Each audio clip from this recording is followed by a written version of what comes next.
We'll call to order the regular meeting of the school board for Tuesday, January 20th, 2026. The first item on our agenda is the Pledge of Allegiance. I invite you to stand as you are able.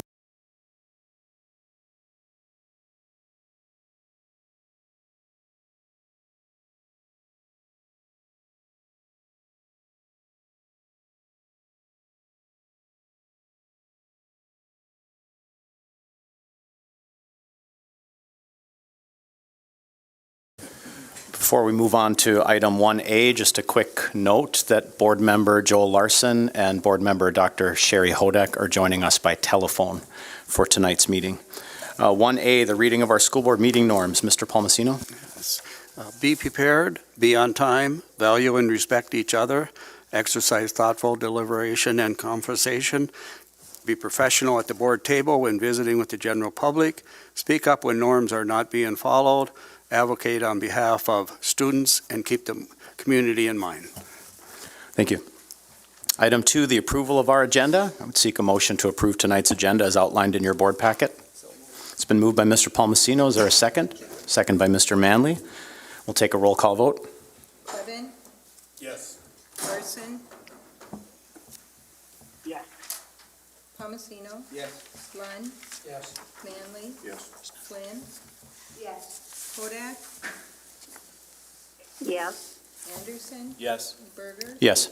9 yes, 0 no, 0 absent. Motion passes. Item 3, these items are recommendations for discussion. 3A, the recap of last Friday, January 16th, 2026 board retreat. Mr. Bombach, do you want to kick us off? Yeah, President Berger, members of the board. The board did meet on January 16th, last Friday, at the First Presbyterian Church for approximately 4 hours to further the conversation around budget realignment. It started with the conversation kind of welcoming the group and setting forth a little expectation around board sets policy, administration executes or carries out that policy. It then went into really the bulk of the whole conversation was a discussion in more depth of a number of different policies. It was really a chance for board members to ask further questions, clarification on what had been presented at the last board meeting. Some of the concepts discussed there included music education, physical education requirements, credit requirements, low enrollment courses, a nursing position concept, virtual high school, student transportation coordinator position, as well as multilingual, instructional coaches, Mark Sanford administrative positions, among others. One point of clarification that I'll offer just before I hand it back to the group for more to contribute here. I want to explain a number associated with the CODA concept. That number, because CODA contracts come throughout the year, for this fiscal year, a majority of those CODA contracts haven't been issued, as most of those take place in the spring. So when valuing that number, we looked at what we paid last year and used that. That's where the estimate of about $48,000 came into play. That's inaccurate and overstated just slightly. It's more like $38,000. The reason being, out of the negotiations, there was adjustment to extracurricular contracts, including capping some of the years of experience. So on aggregate, that number changed down just about $10,000. So just wanted to disclose that so it's understood that on the sheet it's still reflected at $48,000, whereas the savings would actually be closer to $38,000. Otherwise, President Berger, just back to you as far as this agenda item. Sure, thank you. And obviously, we're going to get more in depth and in detail as we move along tonight. Anything others who are present participating in that retreat have to offer about the high-level overview of that time spent on Friday morning? Mr. Clevin, did you have something? Yes, thank you. Just ask Mr. Baumbach a follow-up. The CODA is still being funded for this academic year, correct? That's correct. Okay, thank you. Just something that was kind of challenged at the end of our board retreat Friday that I just want to bring it back up to attention is the request to really look at ways to find the means to keep the virtual high school. And those thoughts, recall, were largely on kind of organizational thought, that it's a new program, we're not even through the first year yet. We don't know its full positives or negatives, and I think it's worthy of keeping that intact to give us more, at least one other academic year to evaluate it. Thank you for that, Mr. Clevin. Anything else that participants wish to offer? Again, this is a recommendation for discussion to lift up for our own benefit and for public consumption, the meat and potatoes, so to speak, of that discussion on Friday morning. So do others have anything they wish to offer? Yes, Ms. Flynn?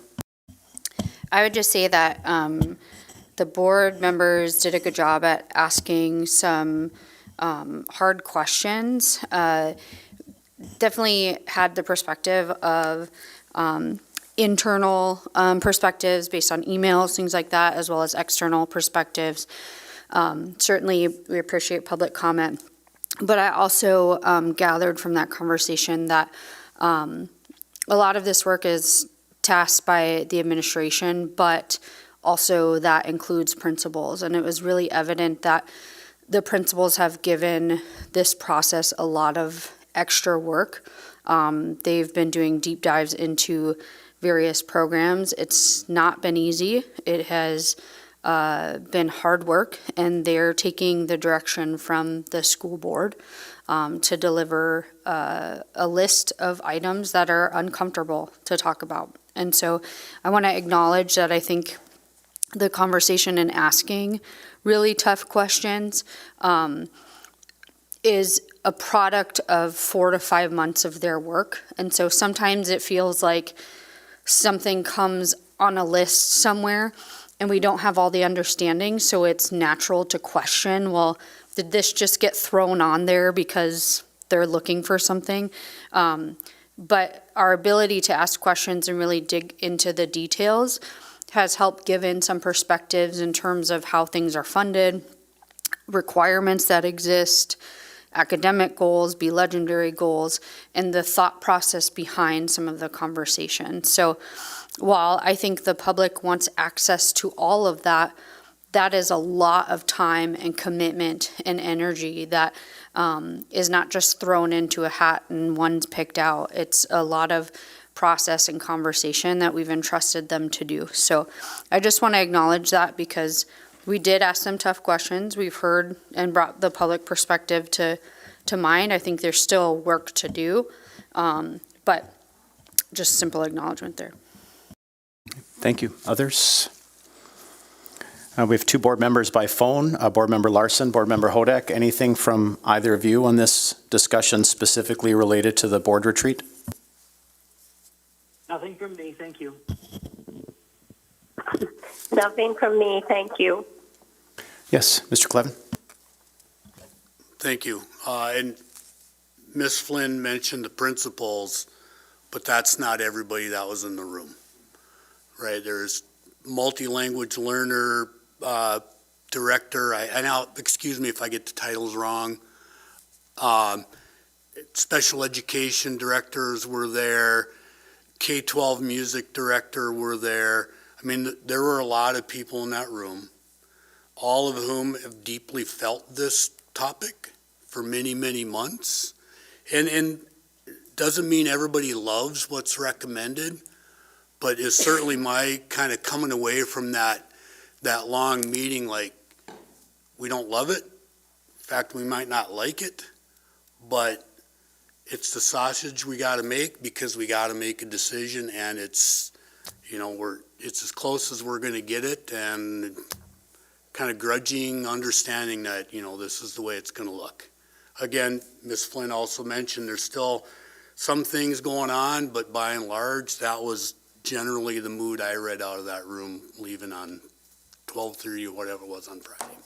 So thanks for the time. Thank you. Others?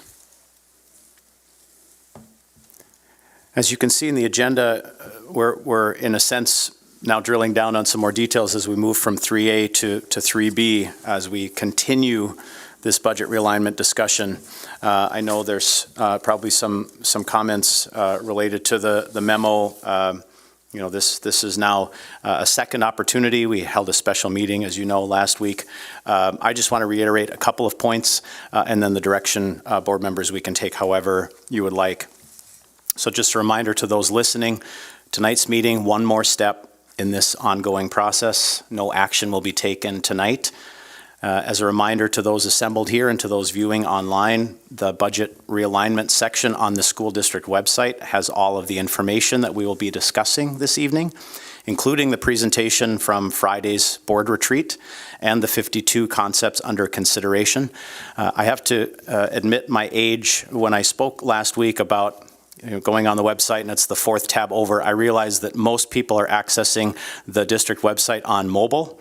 And so gfschools.org, you'll want to click on the hamburger menu icon in the upper right-hand corner, and it should be the fourth one down. So evidently, only people as old as I am still use a desktop to find the site.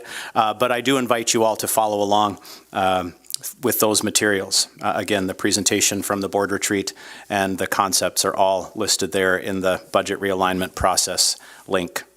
During this time of discussion, school board members will have further opportunity to ask clarifying questions of building level administrators, directors, and administration.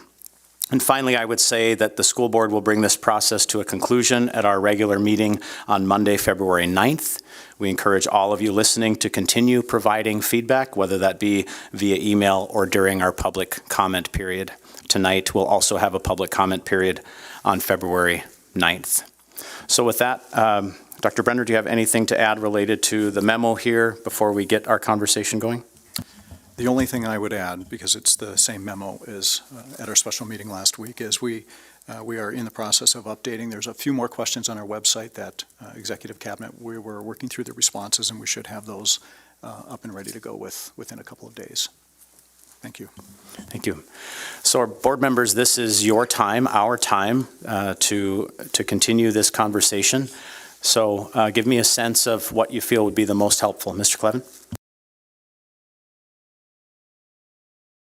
I'm not a fan of microphones, but I am a big fan of if we can just ask questions as they come up. Or, because I got one right now on top of my mind, and this was there was some allusion to it on Friday about the school nursing position and the possibility there might be other innovative ways to fund that.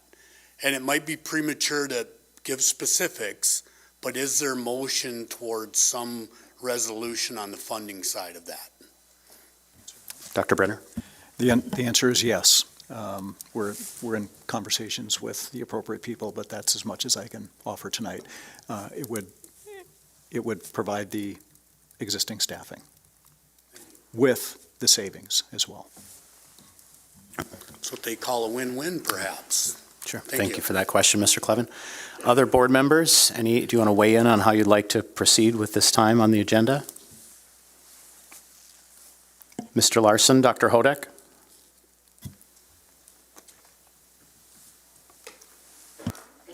Nothing in The only particular. Happy comment, to this is listen along. Dr. Hodak. What I'd like to know is if we, on February 9th, cut some of these positions or eliminate some of them, will that then, will we find out if the administrative team and Brandon and them find money to fund a position that we've eliminated? Will they continue to move forward to put that position back in, and will we be notified of that? A little tough to hear that question on the phone, so I'll just reiterate briefly the concept. If the school board moves forward in whatever fashion, whatever choices to realign the budget, eliminate certain positions or FTEs, at a later point there's funding available or an additional source. I think at times we've talked about grant funding or philanthropy.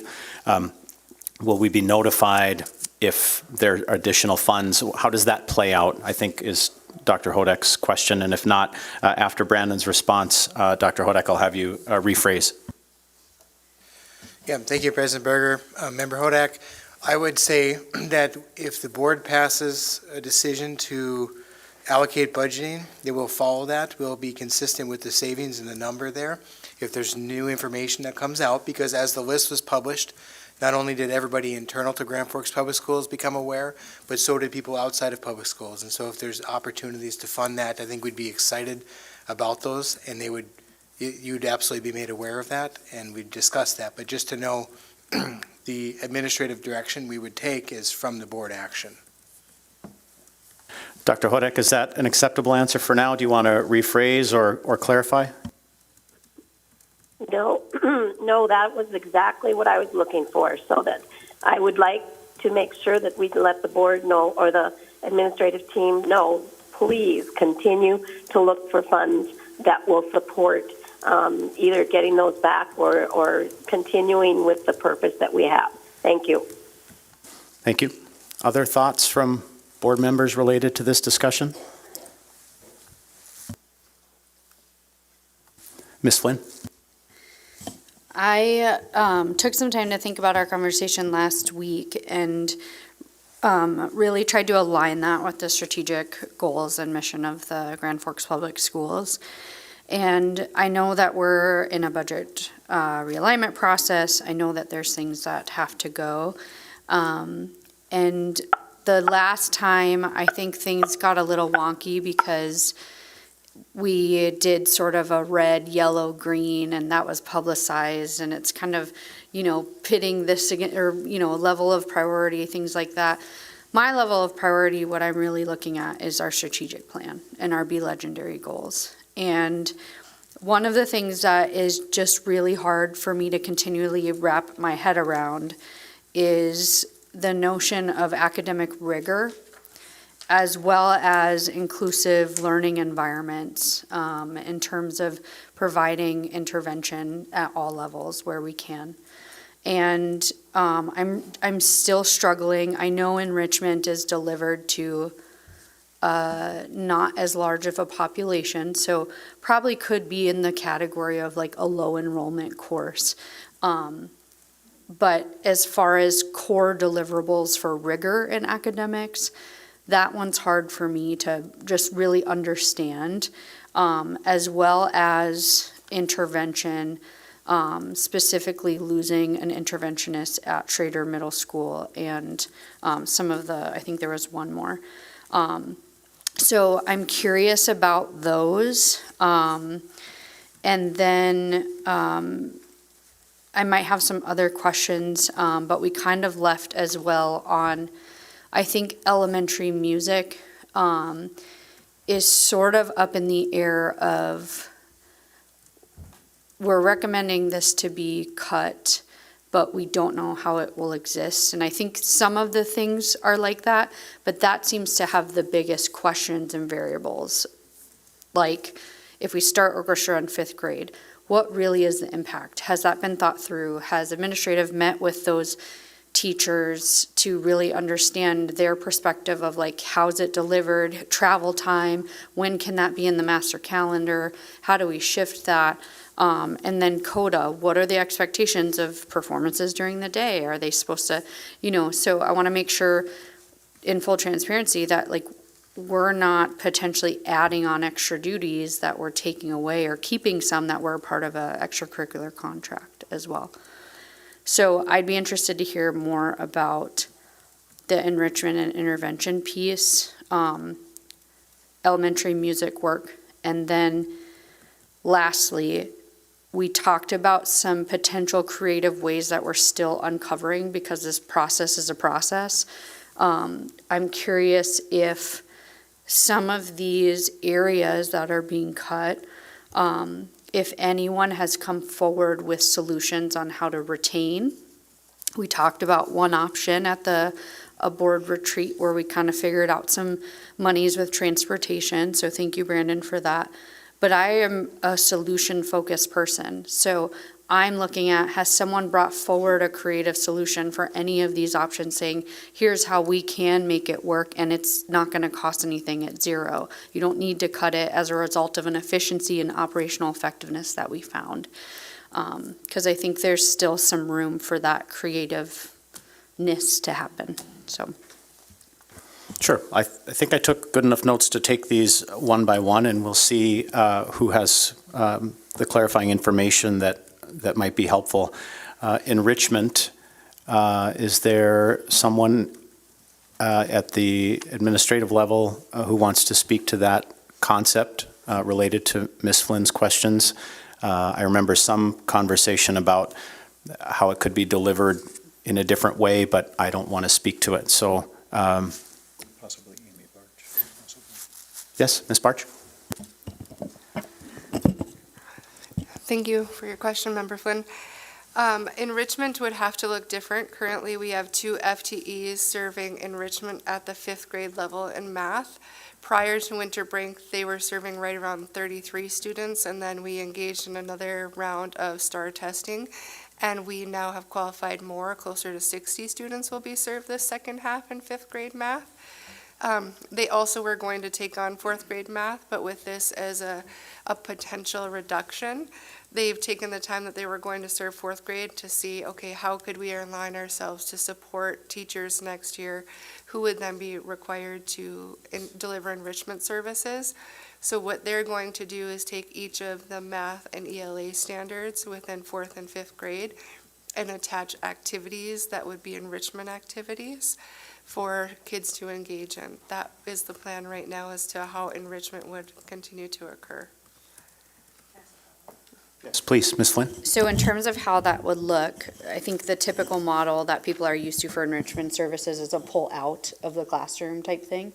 Would this be sort of what I know as a parent is they get together for the professional development learning days and they sort of group up the students in pods and rotate like different classes, teachers, or is it sort of up to each school how that's delivered? Is it within the whole classroom? Sure. Up to each, not only a school, but then each grade level kind of comes up with a plan of how they support students. So we have some schools where the 5th grade teachers will get together and they'll give a unit assessment, a pre-assessment. They'll decide how students, what needs they have, and they'll group them according to those needs. They'll provide the Tier 1 instructional services the same, right? So everyone has access to the same Tier 1 content. But there are some groups where maybe they have the background knowledge that maybe it's a refresher or affirmation of what they know, then that group is allowed then to go deeper, right, within the instruction. We don't take a 5th grade student and then put them in 6th grade standards. We go deeper, kind of level 4 on the proficiency scale, real world application problem solving in that, so. This is a really frank question, but I appreciate that information. One might ask, well, why do we have interventionists in the first place then? If teachers are capable of delivering those services, then why do we, so trying to figure out what is the gap then that we might be losing? I think that what you might be at risk for deterioration would be the model of intense intervention or application, right? The amount of focus that our 2 enrichment teachers can give when they have the opportunity to solely pull out that group for enrichment is going to look different than when we have a classroom model of maybe multiple groups happening at the same time. So I would say the level of support would vary, and my assumption would be it would reduce. I will say, however, in Grand Forks, the model has always been pull out, but that isn't the same as all schools, even within North Dakota. If you look at Minot Public School, for example, they have a classroom at one of their campuses where parents can transport their student to receive enriched services. They have half-day services, 1 day a week. So the exploration of those models too could be something that we take on as we go forward and try to get really creative within our budget situation, but still offer a really robust educational environment or service for students. The next point, Ms. Flynn, you brought up was about the interventionist. I remember having some conversation at Friday morning's retreat about how one at one school could be funded and one couldn't as it related to title funds. Could somebody lift that up so that everyone has the same information, whether that's Mr. Bakke or I can't remember who else was a part of that conversation. Ms. Barch, Dr. Glatch, I can't remember who lifted up that conversation on Friday.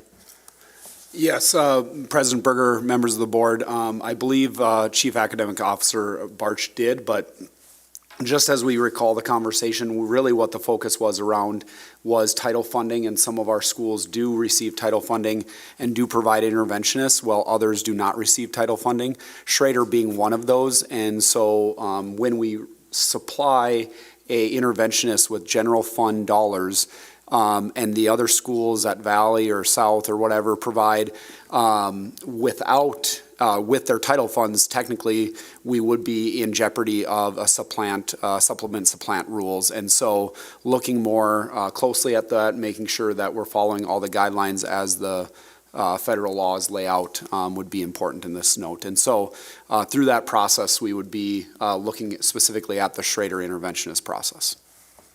Interventionist, sorry. Sure. Thank you. Dr. Glatch or Ms. Barch, anything to add to that? Yeah, just to make sure to the public, the positions that we're talking about is two positions. One is at Schrader. That person teaches, as I understand it, 3 sections of reading, small group strategies and things of that nature, which is the dynamic that Matt discussed. In addition, they teach 2 sections of North Dakota studies. So some of the repercussions there is that those sections of North Dakota studies will make their way back into the social studies department writ large, which means there are 5 sections of social studies will be condensed to 4, which increases class sizes, and then they will teach North Dakota studies on the off team. That's a model that we used to have in place before, so it'll drive class sizes up there. As well as for those pull-out intervention times, the burden of that will go back to the combination of the classroom teachers to work on more robust differentiation strategies, as well as maybe some co-teaching models through our special education department and looking at how we can build up the toolbox of our current staff, so more on the classroom teachers. We did institute the concept of flex time, as you are aware, and that gives another 20 minutes of opportunities. If we're strategic about that, we can at least reteach the standards in those classes at the time. That doesn't always target the skills, however, so it is a different instructional shift there.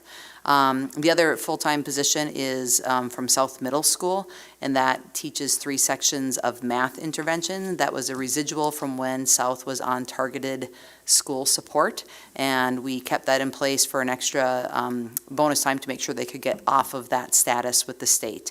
That person also teaches 2 sections of exploratory classes. So in the 8th grade, 7th and 8th grade, when they have a chance to select what kind of interest classes that they might want to enroll in, which will drive then those students who selected those classes into other choice classes, which will drive those class sizes up a bit as well. So that will be the repercussion there.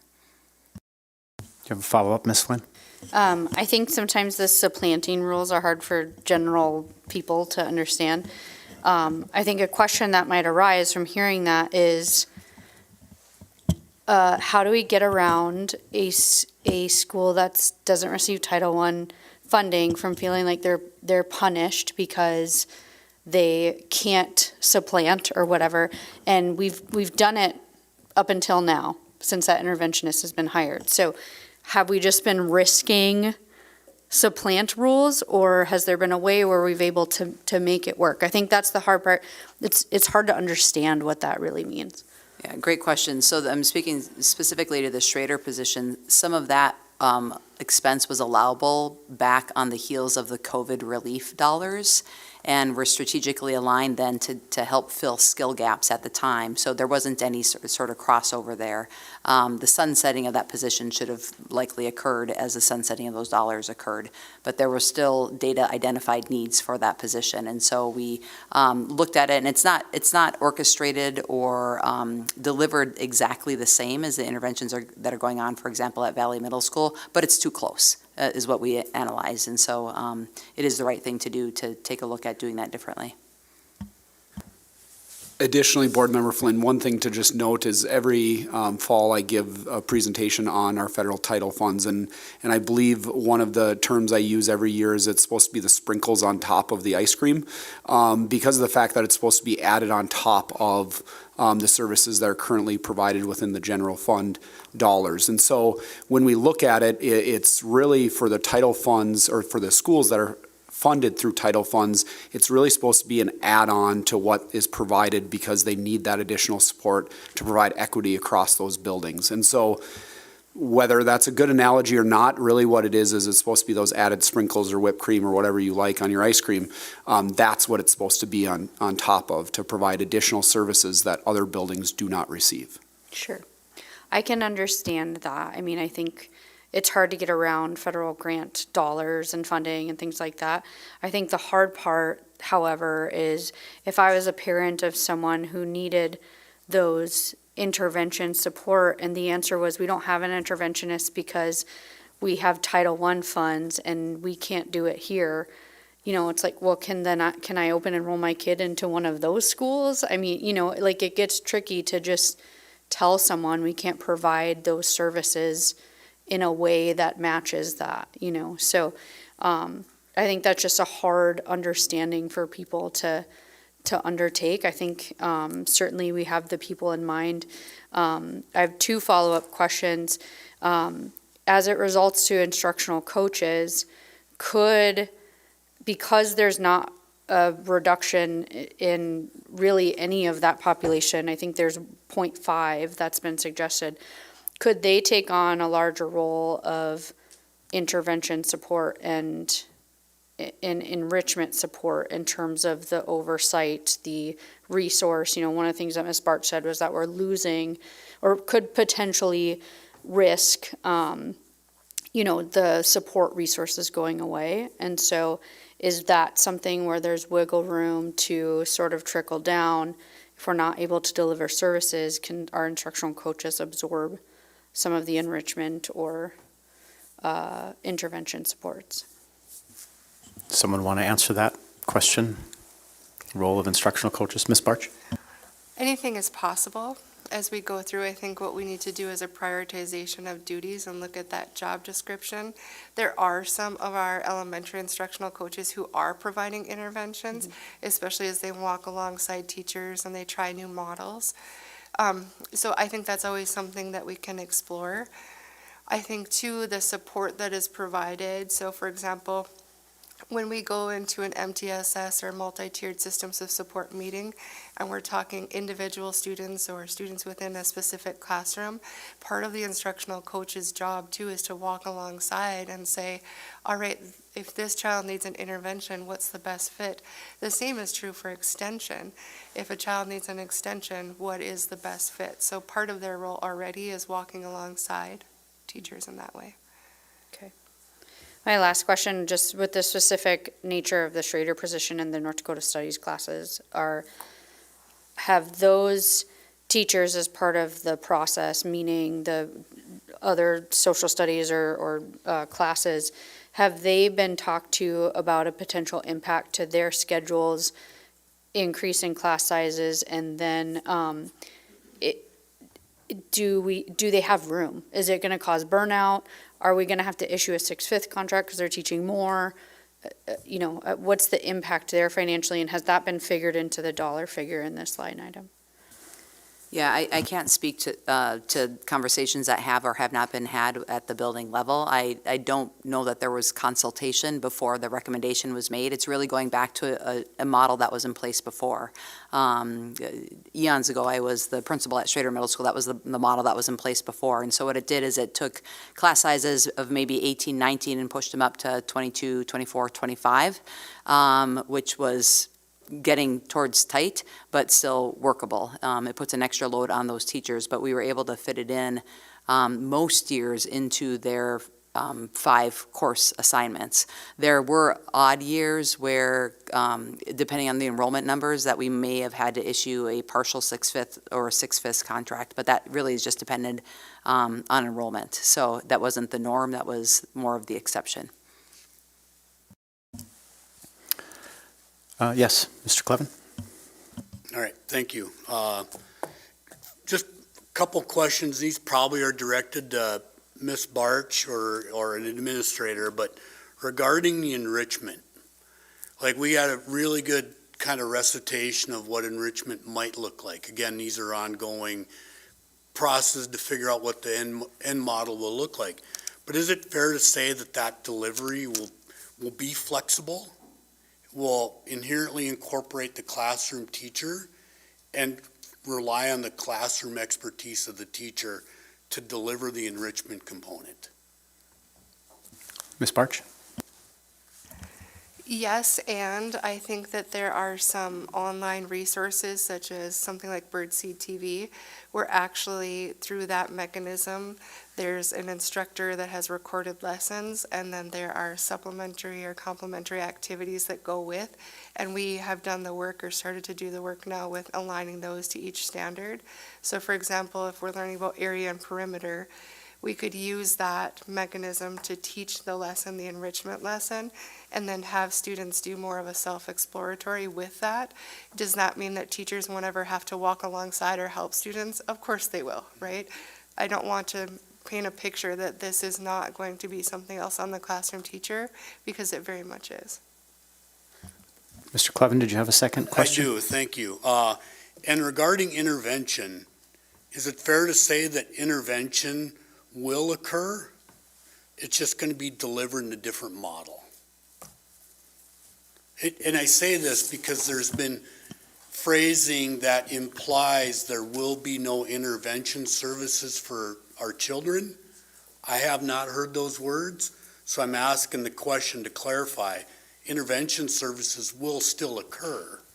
They're just going to be delivered differently than we have for the last number of years. So we've always had, and you know, I paused to use acronyms again, but I'm going to call it multi-tiered support systems. It's an acronym, MTSS. We talk about that all the time, which means we really want every classroom teacher to be well-versed in high-quality Tier 1 instruction, and within the realm of that, a place that we know that we need to invest some more time is giving more teachers, so many teachers already have them, but more teachers, more tools that allow all kids, even those with learning deficiencies, access to that grade level curriculum. That's our ideal. We still have work to do around that area, Mr. Clevin. And so that's called Tier 1. Tier 2 is where these interventionist positions lie, is that we have small groups of kids who benefit from more time. That will have to look differently. There is an opportunity within the flex model, but that we're not at a place where we have the people in all buildings to teach the skill strategies. So our flex time is typically around the content standards at the time. So there's a crossover there because they will build skill when they are given extra time and repetition within that. But what's lacking in that model with these positions going away, I'll use Dr. Brenner's analogy that he's used in the past, is somebody who wakes up in the morning thinking about interventions. Our teachers wake up in the morning thinking about how to differentiate instruction for a wide array of learning interests and capabilities and things of that nature. It's a really complex profession. It's really fun because of that, but it's complex. And the planning that goes into that requires a lot of thought, and then those on-the-spot responses to what they see when students are either performing or not in front of them. That's the art of teaching. So will we have that person who's waking up every day and this is what they're thinking about specifically and explicitly? That's what we're going to be losing. Thank so you. it will look different. Doesn't mean that we're going to give up on those efforts, however. Okay, thank you. And I think that's a really good clarifying last statement. And then lastly, just shared experience. I had the luxury and the joy of putting daughters through Schrader under the educational model that Ms. Kalach was mentioning. Kids had a great experience, and it was a great environment, and they learned a lot. And I offer that as proof that even if we might revert some systems back to the way they used to be, those systems were still very capable of what we felt as a family were very good outcomes. So I think it's their success there. Thank you. Thank you. I want to go back. Ms. Flynn raised a couple of additional questions that we haven't gotten to yet, and I don't know, because they're your questions, Ms. Flynn, if you want to lift them up together or separately. You had a question about orchestra starting in 5th grade rather than 4th grade, and clarification around CODA and what that would mean. So do you want to just frame them either together or separately so we know where to take the conversation next? There was thought or maybe direct statements made on Friday and an email that there is a ongoing thought process of how to deliver what I will call CODA or performances still during the day and move orchestra to 5th, but the how is not identified, probably more so than some of these other areas. There was also some comments made that elementary, because they don't have a self-study or there wasn't some studies going on, that there just wasn't input and decisions are being made that maybe there's some information that administration isn't as aware of. I don't know the truth to that, but it seemed like the conversation was largely around elementary music, that we don't really know how it will be delivered or what it will look like. There's more to come. And I think, as Dr. Galat said, there have been other evidence of like a Schrader model that we talked to before. Like, we have evidence of how it was previously delivered. This is one where maybe we don't. And so we're figuring out the blueprint. And I think that causes great discomfort. I think there's a little bit more work that can be done, maybe some input. And so I'm just curious if there is a plan on how we can get more information, because it's hard to understand. Yes, we're making this cut, but we have no idea, and these are my words, not anyone else's. We have no idea how it's going to be delivered. Mr. Bakke? Yeah, Board Member Flynn, members of the board, thank you for that question. And we did discuss this a bit at the retreat in more great detail. And so I'll highlight just a couple things that I think I'm hearing from your question, and then Dr. Larson or Mrs. Parkinson, if you have anything to add, feel free to step up if you have anything. No, to answer your question, no, the elementary music group was not engaged in this process, as you highlighted in your question there. Dr. Brenner has led a high school and middle school group through a music self-study. I don't know if I'm using the right term for that. Elementary did not have one of those, and we did not go through that process. Obviously, through that process, there were identified different areas at the high school and middle school where they felt like there could be some potential savings, and Dr. Brenner has spoken to that. I think principals, as a group that has been engaged in this process all along, have some ideas themselves as far as how this could look differently. And I think there is direct recognition that it would look different, and we would need to be a bit creative on how that could come to be. Ideally, we would be engaging with those groups as soon as we can to start those conversations relative to what that could look like. I know that Mrs. Parkinson and I are currently working to try to schedule something with the elementary PLC group to talk through some potentials and possibilities. Ideally, again, we'll continue those conversations as we move forward. I think you had used the word discomfort. I think there's discomfort in this process for everyone involved, even myself and the principals behind you who are part of this process from day one when it comes to coming up with these recommendations, which again, I will say is not something any of us want to do. When we talk about any of these 52 things, these are not things we want to provide as recommendations. But as you indicated, it's a process. And one of the steps in that process is to get the board to indicate where they're at with this, and then for us to do our work and to take our work and go and solicit responses and feedback from the individuals that this will directly impact and go through that process with them alongside us. So we are going to be looking at creative solutions and how we can do that with them. And again, that's part of the steps in these processes. And so we'll be going through that together. So. My main point in this, and I'd be happy to hear from Dr. Larson and Ms. Parkinson, is has there been enough look and conversations that we know this change will not result in a different unintended negative fiscal consequence? That's my biggest question. Are we going to change something for a fiscal benefit that we perceive, but it might end up being a negative one? Yeah. Ms. Parkinson behind you has got her microphone on, so we'll go there. And maybe it would be just helpful for me to give you some specifics to, it's so tricky to know when to bring the music teachers in to problem solve, not knowing if this is going to move forward with a recommendation. But when I met with the Discovery music teachers and PE teachers to talk through this, one of the scenarios that I shared with them, and this might give you a perspective of how could it look. Not saying this is what it'll look like, but I will say that our elementary music teachers, each of those music teachers have at least 30 or 60 minutes of extra prep a day beyond their prep time in their schedule. And so as music teachers, they help in a variety of other ways. They fill their schedule with interventions, they give support. If there was no CODA contract, my thought is that within those extra 30 or 60 minutes a day, how can you perhaps do music program, doing those parent letters, arranging those music program lessons for those rehearsal times? There's other ways, I think, opportunities to creatively look at this. The other scenario I posed was if there is extra music blocks within your day, can you see choir kids from 8 to 8:30 and later in your day, knowing you have an extra 30-minute prep, have comp time for that? So I think there are some logistical opportunities within each school to look at schedules and look at ways that we can accomplish this within the school day. Another scenario with elementary PE, without intramurals, I know you didn't ask about that, but our PE teachers already creatively, this week, we've had a lot of, last week we had a lot of indoor recess. They said from 8 to 8:20, kids are here. Can we start taking fourth graders and fifth graders on a rotating basis into the gym to shoot hoops, to walk laps?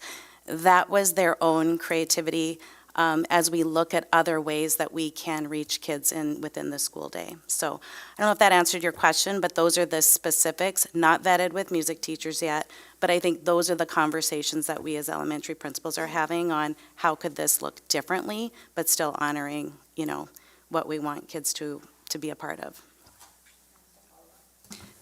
Because they're mostly shared with middle school and there's travel time, is the prep time above, I'm assuming that it's not travel time. Elementary music teachers aren't shared. They The aren't only shared are orchestra. That's what I meant. Yeah. Just in terms of that perspective, if you move that to fifth grade.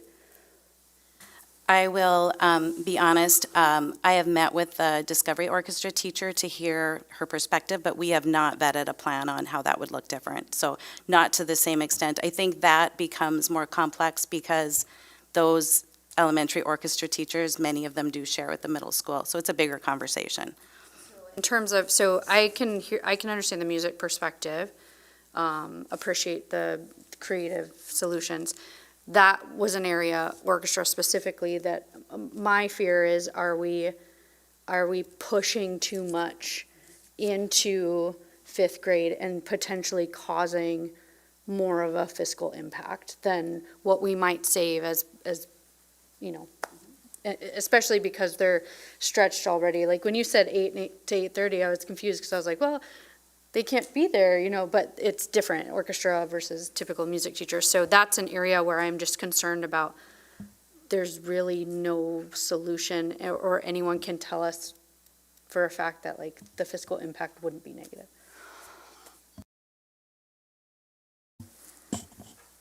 Anything else to lift up in that conversation? And the one other piece, Ms. Flynn, that I wanted to make sure we got to before we move on to other board members, if in any of these concepts, broadly speaking, there have been other things come to the surface as these conversations have gone on. I mean, we've heard a bit of news about the nursing position. We had a bit of an update at the retreat related to transportation. These kinds of things. Mr. Baumbach, is there anything else that you would lift up to Ms. Flynn's question about perhaps, from the time these 52 concepts came to be as a particular calculus that could get us to this budget realignment goal, have you heard anything or been in other conversations about other ways to get us there? Does that question make sense? Yeah, President Berger, Board Member Flynn, I think that you highlighted a couple of unique examples. The nurse example. The second one I'll just articulate quick for those who weren't in the room. Student Transportation Coordinator, a position that really runs a lot of the logistics between the school district and all the information that Valley Bus needs to know to operate back and forth. That's unique in that position directly deals with an outside entity. When the list was put out, conversation was had with Valley Bus and Triangle Bus came to the microphone to share their thoughts too, and immediately they shared their value statement about that position, and uniquely as an outside vendor they can bring resource to that conversation. There's been, it was highlighted at the board meeting about a $15,000 credit associated with that and a willingness to rework some of the contract to still maintain a level of savings articulated as part of that concept, but then get creative with operation to say, how do we make this work? I understand fully that not all other concepts have that option of dealing with outside vendors. So when it comes to a creative solution, it usually is met with a forced choice, like we've talked about. if we don't want to do so much that, well, what else needs to be done more? And there's just a few less moves in that conversation. So to the question, there have not been further concepts outside of really what was discussed to the nursing position and the student transportation coordinator position. Ms. Flynn, does that answer your question as you had brought it up earlier? Yeah, so I think with any of these that we've found creative solutions for, I think the thought would be then do we revise our list? Do those come off essentially because we would have a neutral sort of wash? But, certainly we wouldn't want to put out a list if we found a way to keep that person with outside resources and then people think that person's being eliminated or that position's being eliminated. So do we refresh our list? Mr. Baumbach? Yeah, President Berger, Member Flynn, I think that there may be a slight refresh. I think the commitment of that level of savings needs to be maintained. But if it's less of a removal of that position, so it's well understood that's no longer the case, and the phrasing better reflect the changing contractors, we'll work on the language. I think that's appropriate. Again, Ms. Flynn, I tried to take notes and as you had a number of important things to bring up. Does it feel like we've touched on them for now? I mean, certainly we'll revisit some of these at other points in the conversation tonight. Mr. Anderson, did you have something or? Oh, Ms. Bartsch, you had a comment? I was just going to highlight a clarification for Board Member Flynn that a number of our orchestra teachers already have a 6/5 contract because they teach 0 hour. So I just wanted to elevate that there wouldn't be an additional for that 0 hour. Okay, this is not, this is a public meeting of the school board. It's a meeting held in public, but we are not to the public comment portion. So if there's something that's been lifted up in error, we have public comment period. We also have the avenues afforded to us through email and through the district website. But please wait for the chair to recognize. Ms. Parkinson, did you have something to add? Just one other follow-up for Ms. Flynn. When you said, I'm wondering if we're pushing too much into 5th grade, knowing 5th grade already has orchestra and band, just wanted to clarify what you meant by that. I guess more so of just like if we're reducing staff. And are we retaining the same amount of levels? And does that still work knowing with travel time and stuff like that? To get to the school just for one grade instead of both. They would be coming just for 5th grade. If we're doing a reduction of FTE. Yeah. And I think when we looked at the reduction, we looked at how many, days are served with 4th grade and took that off the schedule to look at that FTE allotment. So we didn't ever look at the 5th grade scenario in there. So what is being recommended is based on the 4th grade instruction, not 5th grade. Dr. Brenner, did you have something? Yeah, I can add to that because Mr. Seablum and I met yesterday at the end of the workday, and he offered, if there are other ways to achieve our financial goal, by saving some positions, is that worth a conversation? Perhaps it's worth a conversation. When we talk about using a supply budget to save half a position, that's not sustainable. And I kind of talk through that, or we work through that. He does have some recommendations about if it's 2.0 FTEs that would be eliminated for 4th grade orchestra to move to 5th. That might also affect 5th grade orchestra, just based on how he does the schedule, and he sees the schedule better than I do. And so Mr. Seablum will be meeting with middle school principals on Friday to continue to talk about, how do we bridge that gap between what he's come up with in a schedule and having conversations with band, orchestra, and vocal teachers and what our middle school principals came up with the plan. So that's going to take a little bit more work. It's good work. It's good conversation. And I think they'll get somewhere on Friday of this week. Maybe not a final result, but they'll get somewhere. So just elevating that conversation is continuing. Dr. Lund? Just to go back about, and Brandon just touched on this, I would have a word of caution about decreasing the amount of savings that we're looking for. financially, we're in murky times right now. I mean, if we have another decrease of 50 students or 100 students next year, that affects our revenue. If the federal government follows through on some of the things they've talked about, we have a decrease of revenue. So I would just, a word of caution about all of a sudden saying, well, we saved X amount here, we can decrease them. I think we better be careful, or we won't be doing this every few years, we'll be doing this continuously. Other comments from board members? Mr. Clevin? I had the pleasure of meeting Mr. Seabloom on Friday, but just for the record, his position, if I understand it right, is the K-12 music director? Coordinator, okay, thank you. Ms. Flynn, did you have something? Yes, I agree with Dr. Lunn. I think to Brandon's point, there could be some just rewording of, not elimination of a position, but maybe what that entails.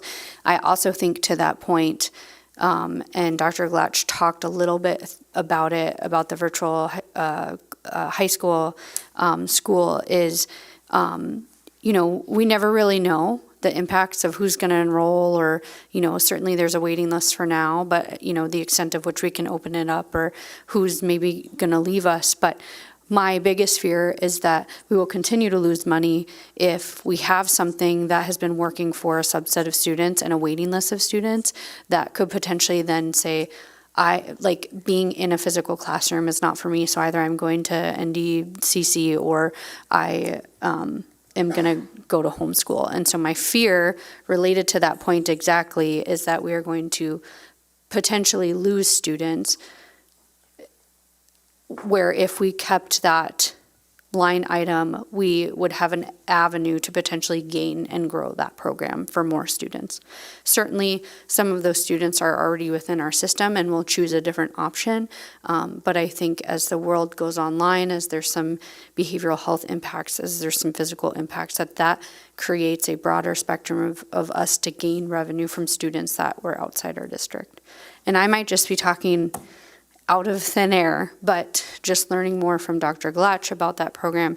Certainly we can't have a crystal ball, but that is my fear, is that we're going to lose more than we could potentially gain. Other comments from board members? Mr. Palmasino? I just want to piggyback a little bit on Dr. Lund, on the older guys on the table. Just the two things that we know of for the 26-27 school year is that we're going to get a 2.5% increase from the state on our per pupil payment, and we have contract with staff. That's all we're sure of coming forward. We don't know what the federal government's going to do with the entitlement programs. And in the future, when I start hearing the legislators talk about free lunches and free breakfasts, where are they going to get that money from? I have a fear that what we've seen from our legislators in the state of North Dakota is if they have to come up with money and provide that, it may come out of our per pupil payment. So now all of a sudden, we're going down. So we can't be putting things back in. We have to have a conservative balance coming out of this so we can absorb some of those costs in the future. I know that's a very negative deal, but I was sick for a day, so that's how I can think about it. So thank you. Thank you. Other comments? I want to make sure we get to Mr. Larson and Dr. Hodek. Either one of you by phone? No comment from me. I would just, echo what Bill just said, that we need to be wary of that. I think that another thing is these cuts, while some of them sting less than others, they all sting. And I think that in an ideal scenario, if we find our way through this, that some of these things come back.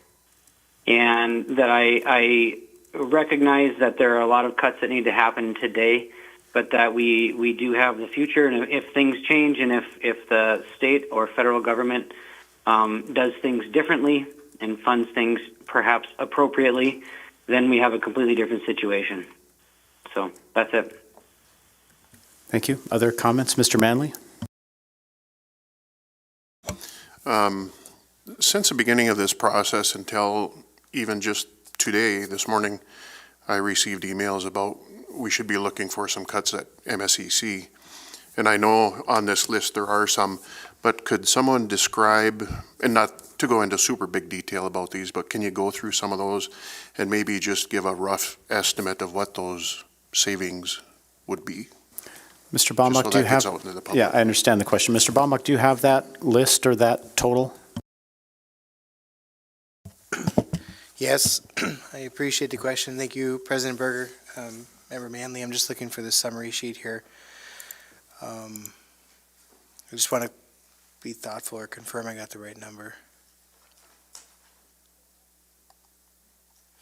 Yeah, so from my calculation, and I would double check it, and anybody else can double check it, but I had just over $700,000 from the list associated with Mark Sanford related reductions. And so I would qualify that as in folks who are posted, positions that are posted here, as far as our accounting system and what we call our DAC.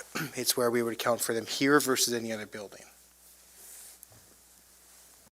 Do you have a follow-up, Mr. Manley, to that? Okay. Dr. Lund?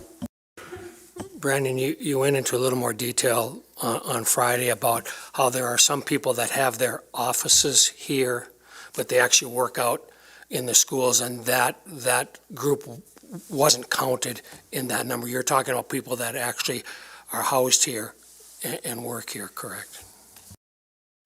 Yeah, President Berger, Member Lund, that's the clarification, yeah. So when we have, although an instructional coach may have a supervisor located here at Mark Sanford Education or part of a department that's headed out of here, when they're assigned to a building per our accounting codes, they're assigned there, and those costs are reported with that building when we do our state reporting. So to put it plainly, yes, they're separate from what I just described. Is that fair? Ms. Flynn? A follow-up to that would be, none of these positions are approved by the school board. So I'm curious from Dr. Brenner's perspective, because there's 4 on here, I believe, 3 or 4 that were position added in recent years. Certainly some of them have been talked about or maybe run through leadership, but none of these are approved by the school board. So what is the administration's position moving forward as it relates to adding more positions, hiring more positions at the MSCC level? I think that's part of the public concern is we have some of these on here that say added in recent years. Well, now we can get rid of it, but that money has already stacked up. And so curious to hear your thoughts, Dr. Brenner. Dr. Brenner?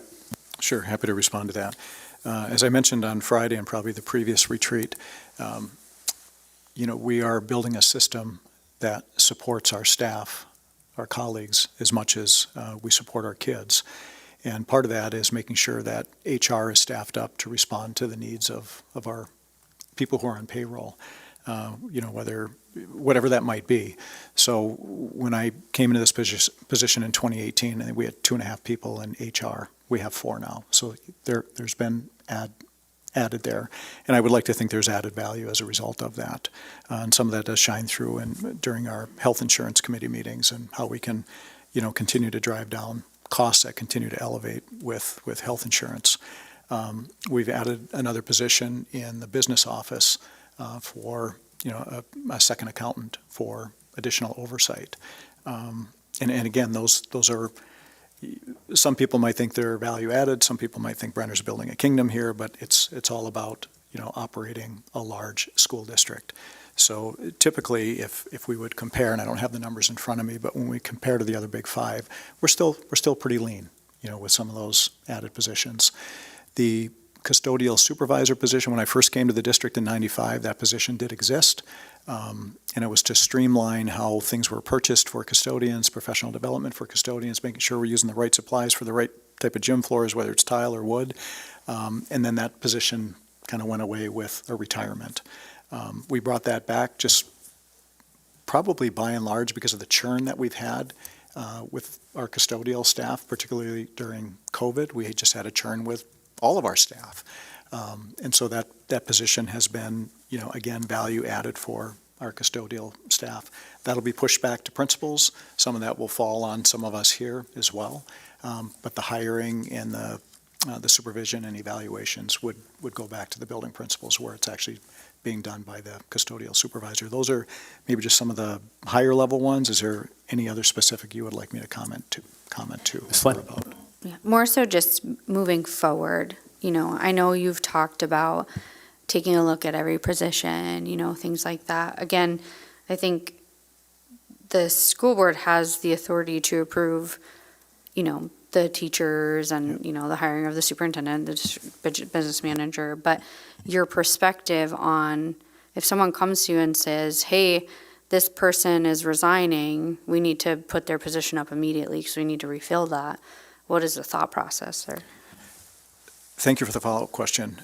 Since we sent a communication out a couple of months ago, 3 months ago, that we're in a hiring freeze, there's still advocacy that comes from the building level, whether they need additional paraprofessionals, another half-time custodian, a shift custodian, whatever it might be, an inclusion para.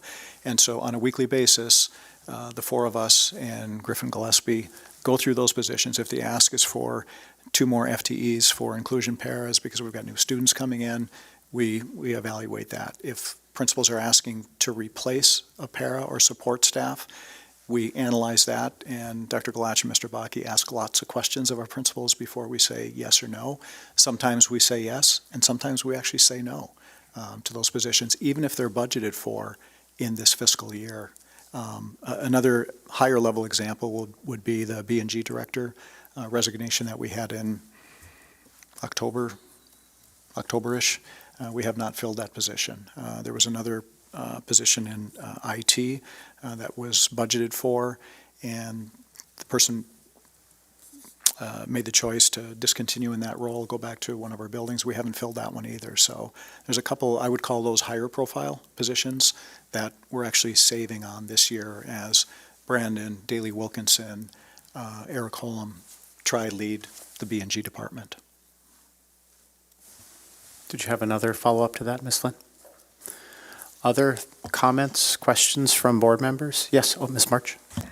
I need to apologize, I misspoke. Our orchestra teachers do not have a 6/5 contract for a 0 hour. I was confused with their additional string contract. So my apologies to the board for the misinformation and to our orchestra teachers.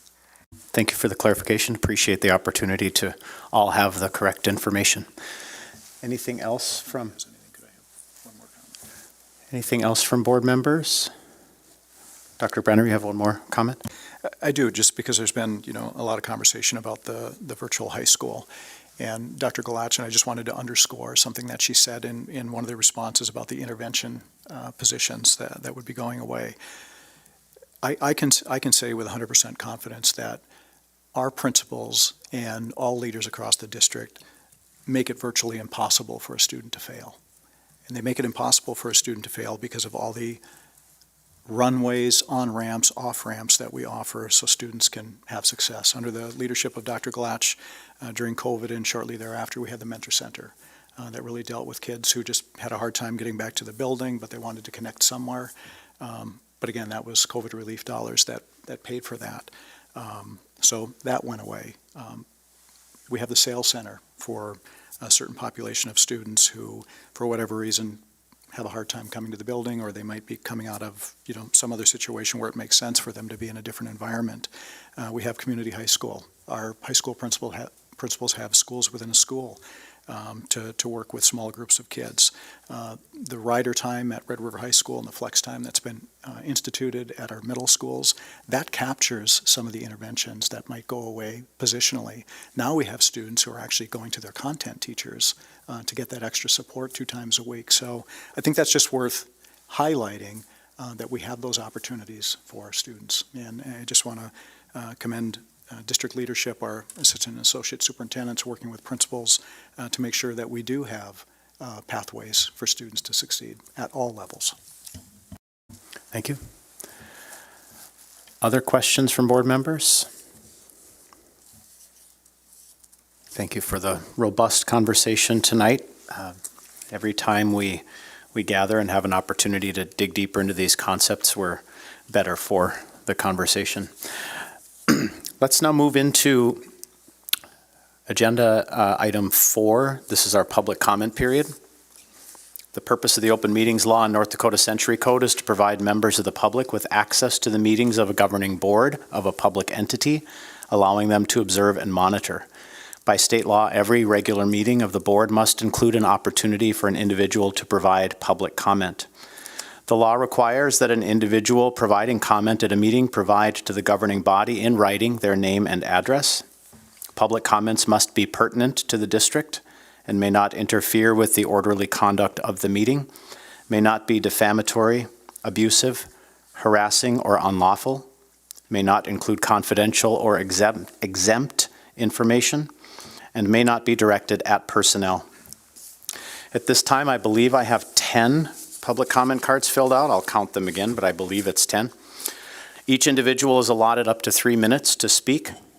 At tonight's meeting, we're also allowing space, as you can see, for building level administrators, directors, and/or district leadership to provide additional information or clarity if applicable. As was the case at last week's special meeting, I'll be grouping these comments into themes so that we can gather feedback and information about each concept one at a time. So I have these first 4, and these look to be just under the general heading of budget realignment or budget cuts. And so I'll give you the order of these 4. First up, we'll have Eli Stevenson, then Jay Smith, Danette Smith, Steve Carrier. So Eli, would you come to the microphone, please?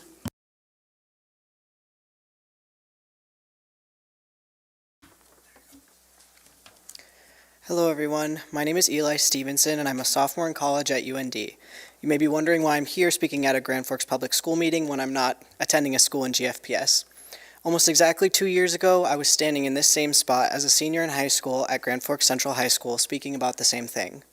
I, along with many other students, am tired of having to worry about music programs and teachers being cut because of funding issues. Music is something that is so helpful to students, not only emotionally but academically as well. Many students, myself included, relied on or still do rely on these programs to get them through the day, but we can't rely on something that's constantly facing cuts. This budget proposal seems to mostly affect primary and secondary music like choir and orchestra in elementary school and middle school, but in reality, any change to music programs at any level will have a massive impact on music at every level. Keeping music opportunities available in elementary schools makes it easier for students to find the music that suits them best. Think about some great music artists you've heard, maybe it's a singer, a band, or even a symphony orchestra. No one is able to grow up and share this kind of music without having the proper education on it in the first place. So taking these opportunities away from young kids is hurting everyone in the long run.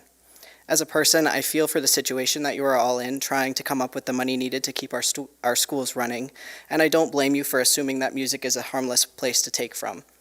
I am here as a college musician, urging you to find another way to do this. I found my home within the music department at every school I attended.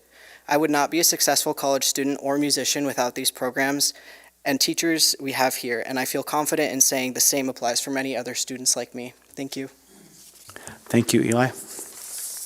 Next, we have Jay, followed by Danette and Steve.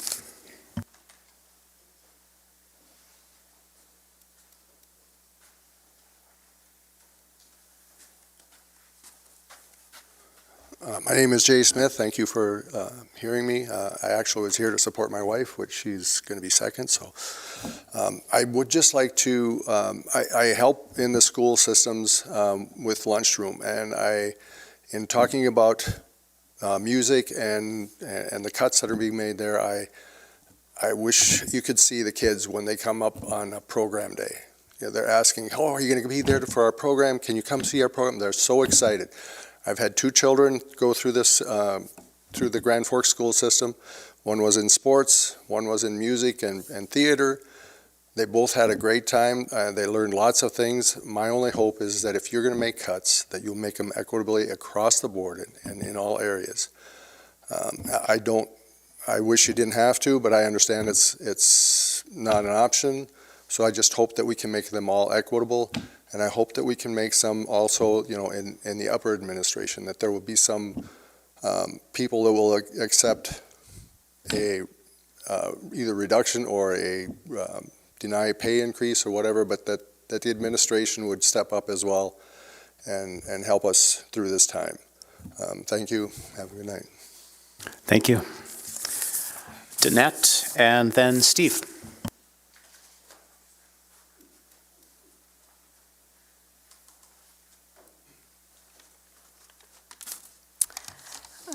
My name is Danette Smith, and I hope you bear with me. I'm not a person who's comfortable getting up in front of people, so I'm definitely out of my comfort zone. My husband stole some of my thunder, but here we go anyway. I am a parent and a grandparent and a volunteer on a very regular basis at one of the grade schools in town here. Like he said, our kids both went through the school system here. We have two of them who are currently going to school in one of the grade schools. Music is a huge part of their lives, so it's very important to us. We've been here for 42 years, so I'm invested in this.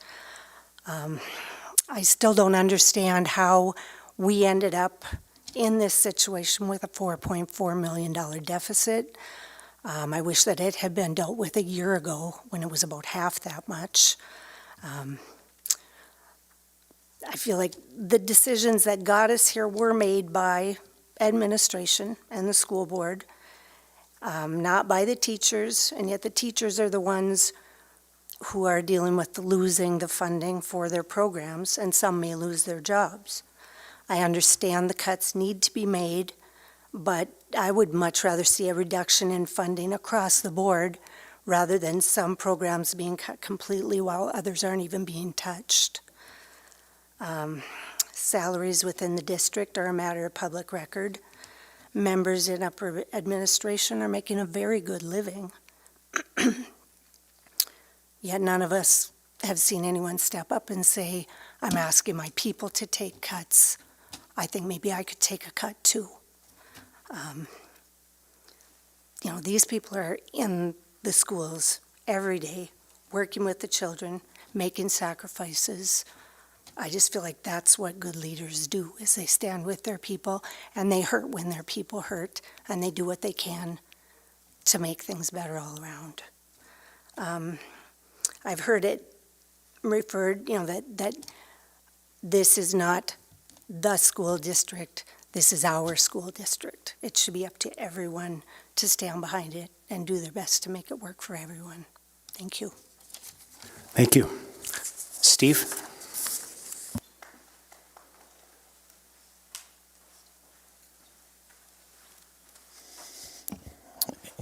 Good evening, everyone. My name is Steve Carrier. I hope I will be a prelude for my colleagues who are going to be speaking later. I'm glad I'm going first.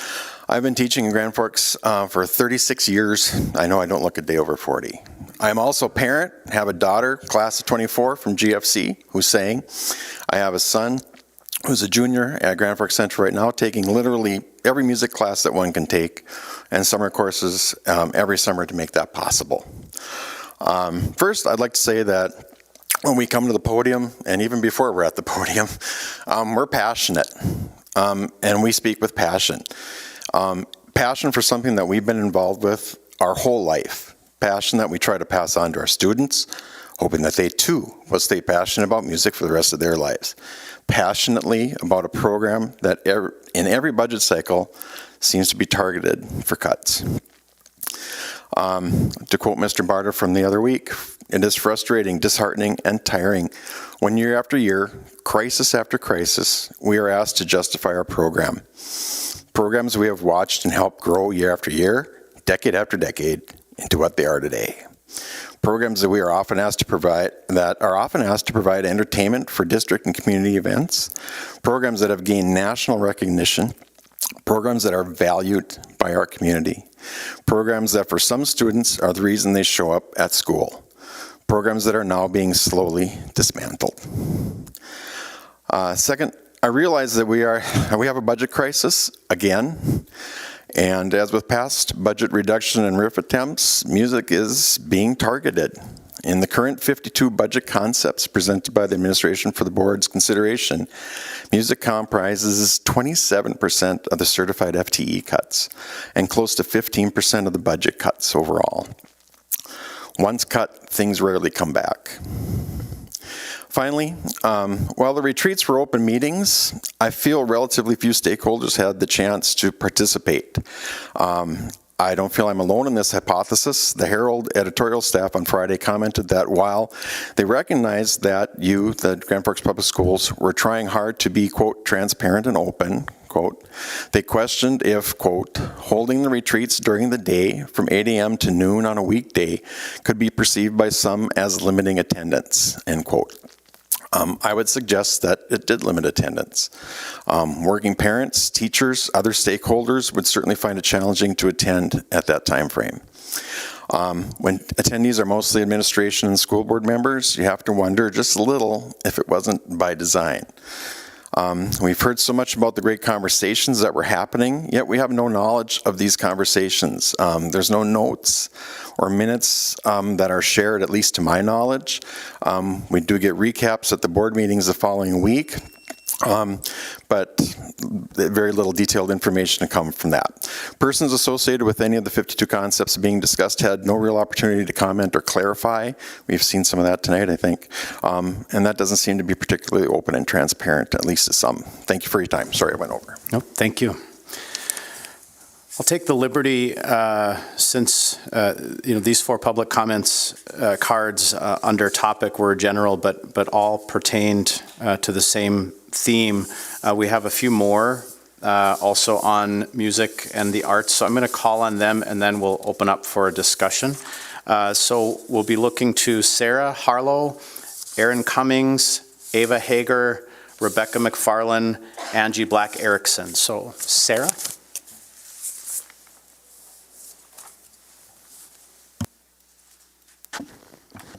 Hello, my name is Sarah Harlow, and I'm a band director at Grand Forks Central High School.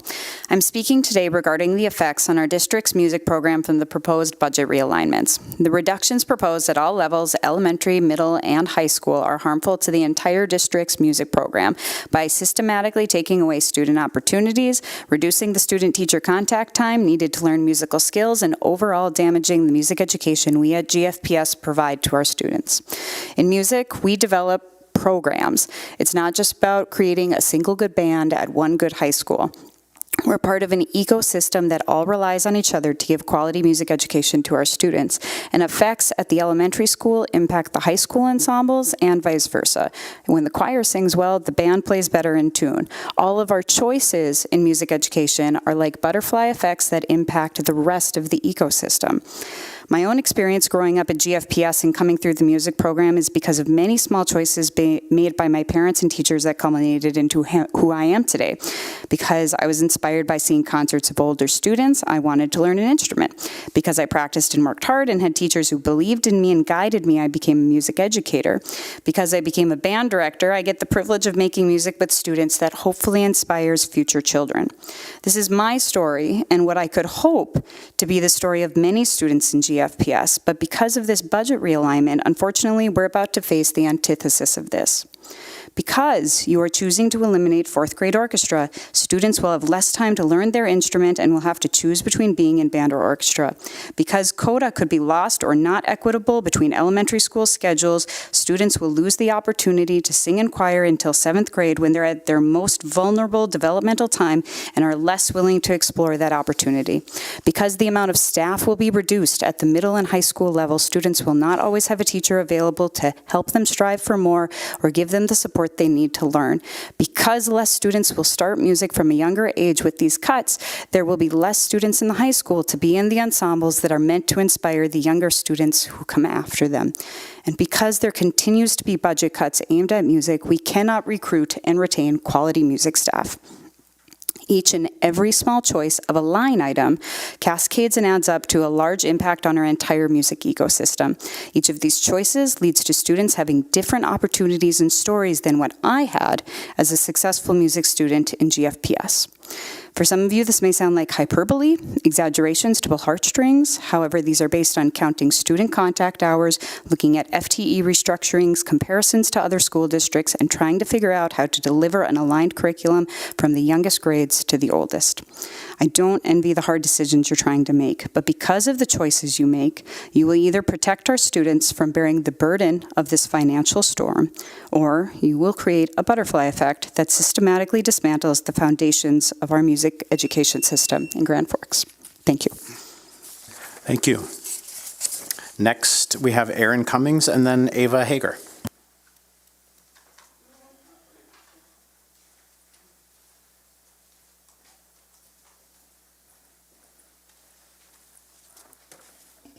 My name is Erin Cummings. Maybe I will be able to answer some questions about the fourth grade orchestra program. I teach orchestra in the Grand Forks Public Schools at Wilder and Lake Agassiz Elementary Schools and Valley Middle School. My orchestra position covers 3 separate buildings. If fourth grade orchestra is cut, my position will be expected to teach at more buildings, potentially being spread too thin, because teaching at multiple buildings does not just mean different groups of students and their families. It also means multiple administrations and multiple groups of teachers to work with and communicate with. Each building has its own schedule, which has to be navigated in order to create an orchestra schedule that works together for all the students. Due to shared and limited teaching spaces at my elementary schools and not being able to pull students during the Wit and Wisdom curriculum, I am traveling back and forth between buildings as many as 4 times in one day to utilize my time effectively and teach all of my students. This is limiting to my middle school students because traveling more often during the week equals fewer middle school lesson time slots. The only reason I was able to figure out a schedule that actually works is due to teaching 4th and 5th grade at the elementary schools. When I couldn't teach 5th grade students due to untouchable curriculum time blocks, I could teach 4th grade in that block of time, and vice versa.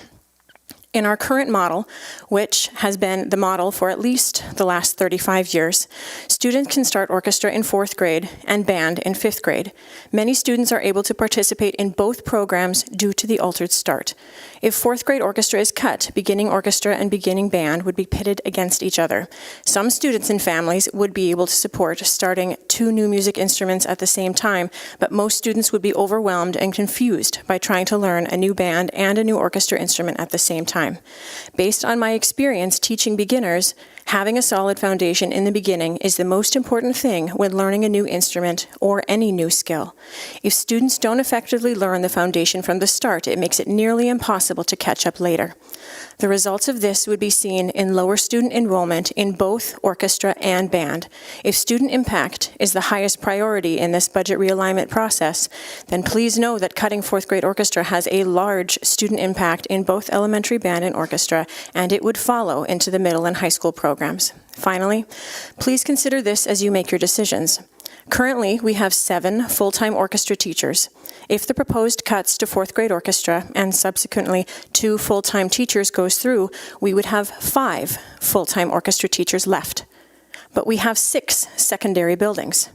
The math doesn't work out, and we wouldn't have enough staff to cover all the buildings due to building and class schedules. So which students are you going to take orchestra away from? Thank you. Thank you. Next, we have Ava Hager and then Rebecca McFarland. Good evening, school board members and fellow supporters of the arts. My name is Ava Hager. You may recognize my name or words from the email I sent to the board last week, but in case you didn't see it or would like to put a face to the name, I would like to speak publicly on my concern for the proposed budget cuts to music. I am a freshman at the University of North Dakota studying music education. Although I am no longer enrolled in the Grand Forks Public School District, I attended GFPS from kindergarten up to graduation. While these budget cuts may no longer directly affect me, the thought that future and current students might lose the same opportunities that I was fortunate to have is deeply troubling, especially as a future music educator. I chose to pursue music education not only because of my love for music and passion for education, as I will be a 3rd-generation educator in my family, but because of the extraordinary teachers that have shaped me along the way. Music educators have had a profound impact on me in a way that no other educators have. They are not only outstanding teachers, but wonderful people who worked incredibly hard to earn their positions. After completing my first semester as a music ed major, I can confidently say that it is not an easy path to take. I take many more classes than my non-music major peers and have to balance heavy academic workloads, daily practice on multiple instruments, rehearsals, performances on top of working and making time for my family and friends. To see careers of these dedicated educators be put at risk, especially when this is likely not the first or last time that they have faced the risk of cuts, is both unfair and disheartening. For me, music and theater were more than extracurriculars. They were where I found my sense of belonging. High school can be isolating and clique-driven, but the music and theater communities were always welcoming. In theater especially, students are accepted with open arms, whether they have been performing since they were 5 or have never been on stage in their life. I have found lifelong friends and unforgettable experiences through these programs, and increasing the cost of participation will inevitably prevent some students from being involved simply because they cannot afford it. At a time when so many young people are searching for connection and community, it is painful to think that these opportunities may be taken away from those who need them most. I am also deeply concerned about the possible elimination of harmony classes. I took harmony in my senior year of high school, and it has been proven to be one of the most valuable courses in preparing me for my major.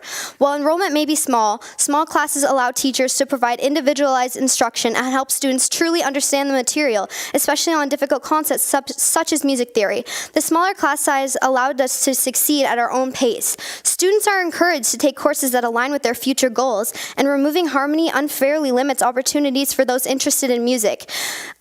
Just students interested in the music fields have access to specialized courses. Music students deserve the same chance to explore and prepare for their field. I strongly urge you to reconsider these proposed cuts. Music and theater students and educators continually give so much to the school district through performances at school events, graduations, ceremonies, and community gatherings. It is deeply unfair that after giving so much, these programs are met with uncertainty and potential loss. Thank you for taking the time to consider my perspective. I hope you will choose to protect the programs that mean so much to me and other students. Thank you. Thank you. Next, we have Rebecca McFarland and then Angie Black-Erickson. Hello, my name is Rebecca McFarland, and I teach 4th through 8th grade orchestra at Discovery and South and have been a member of the Music Self-Study Committee over the last year and a half. As clarified last week, the Music Self-Study Committee reached a clear consensus for high school music. However, no such consensus was reached for middle school music. The middle level subcommittee recommended leaving middle school music as is, and I hope to provide more detail tonight as to why, as well as potential impacts to teachers and students.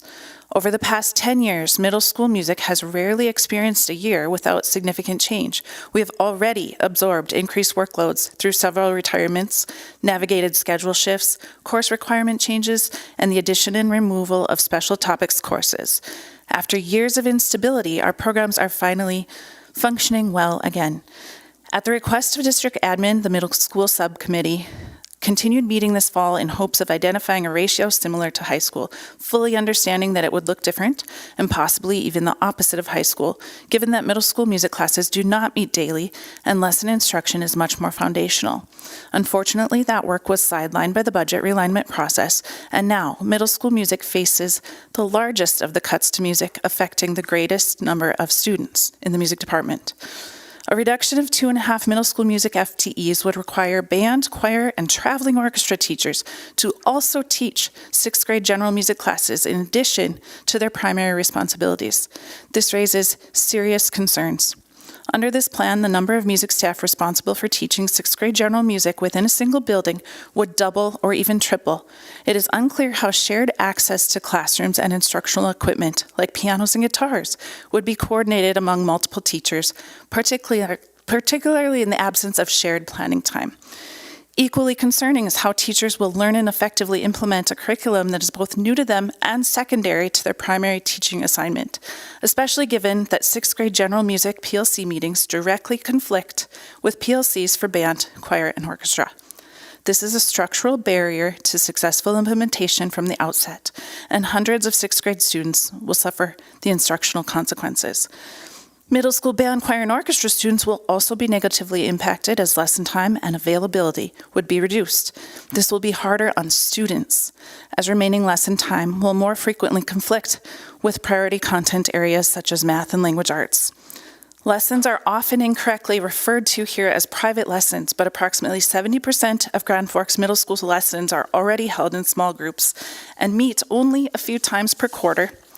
Reducing lesson time further diminishes the efficiency and effectiveness of this highly targeted instructional model. With no plan in place to recover lost instructional time, our students will be placed at a clear disadvantage at the state and regional level. Comparisons are often made to other school districts that don't offer lesson-based music instruction or that start band and orchestra in later grades. However, it is crucial to note that those districts offer daily music classes while ours meet every other day at best at middle school. Additionally, eliminating fourth grade orchestra will result in more instructional time lost at the foundational level, compounding the long-term impact on student learning. This realignment process tasked high school administration to identify $1 million in reductions, middle school with $1 million, and elementary with $1 million, but it failed to account for the cumulative loss of instructional time that results from these disjointed decisions, and music is once again disproportionately impacted. Thank you for your work. I understand the financial constraints, but I hope there's a more equitable path forward. Thank you. Thank you. Angie Black Erickson.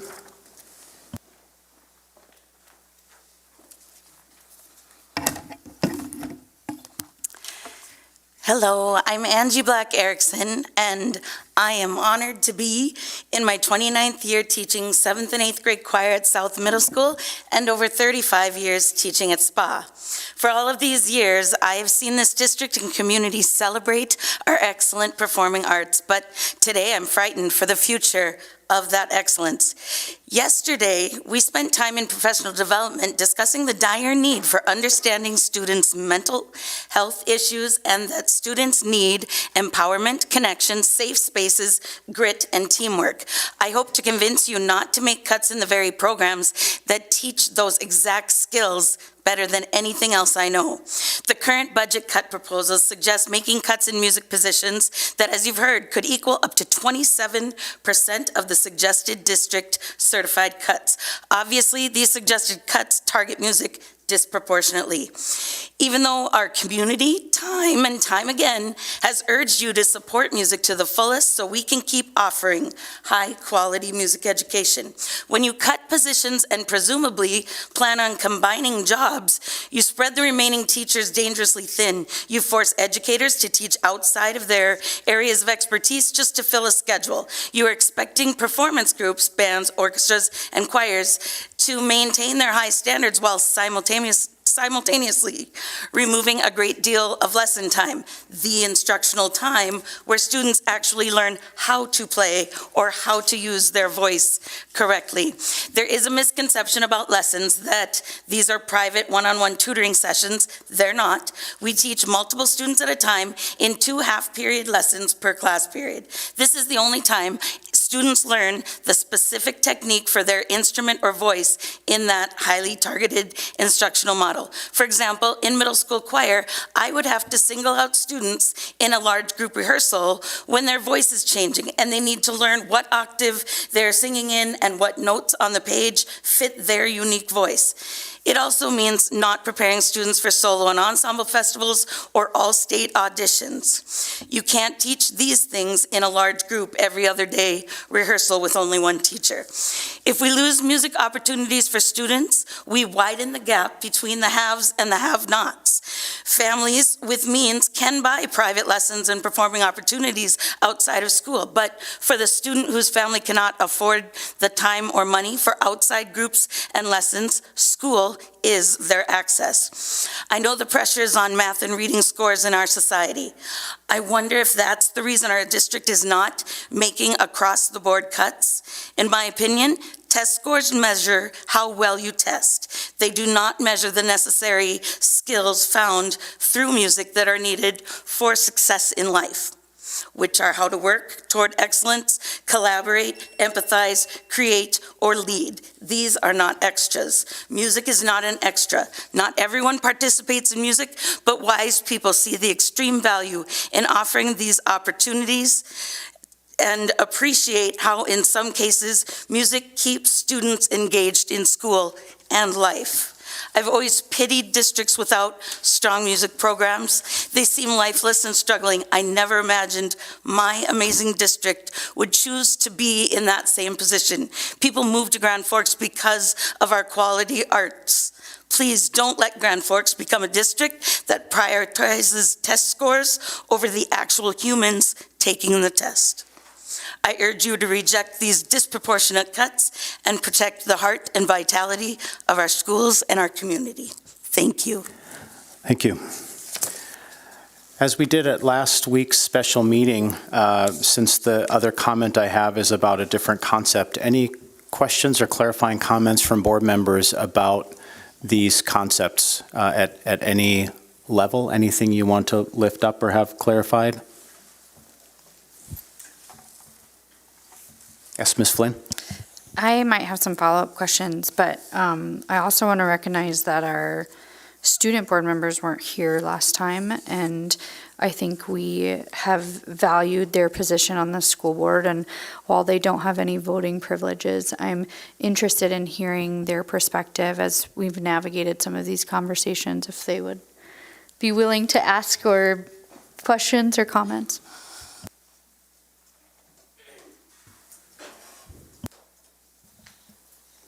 Is it on? Okay.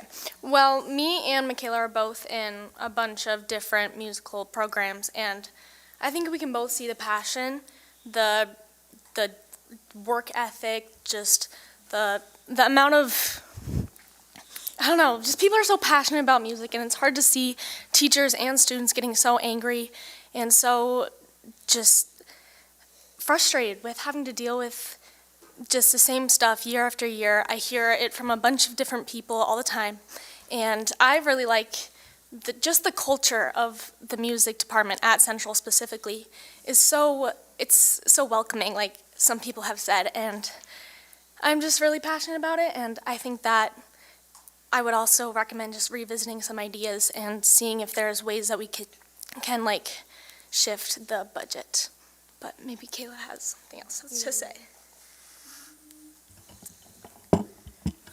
Yes, I definitely agree with everything that Adriana has said, and all of the things that everybody who has come up to speak has said. And yeah, I've been a part of orchestra, I did choir, I've done spa, I've done all these programs, and they're all very, very, very important. And I think that, yeah, things should be revisited, definitely. And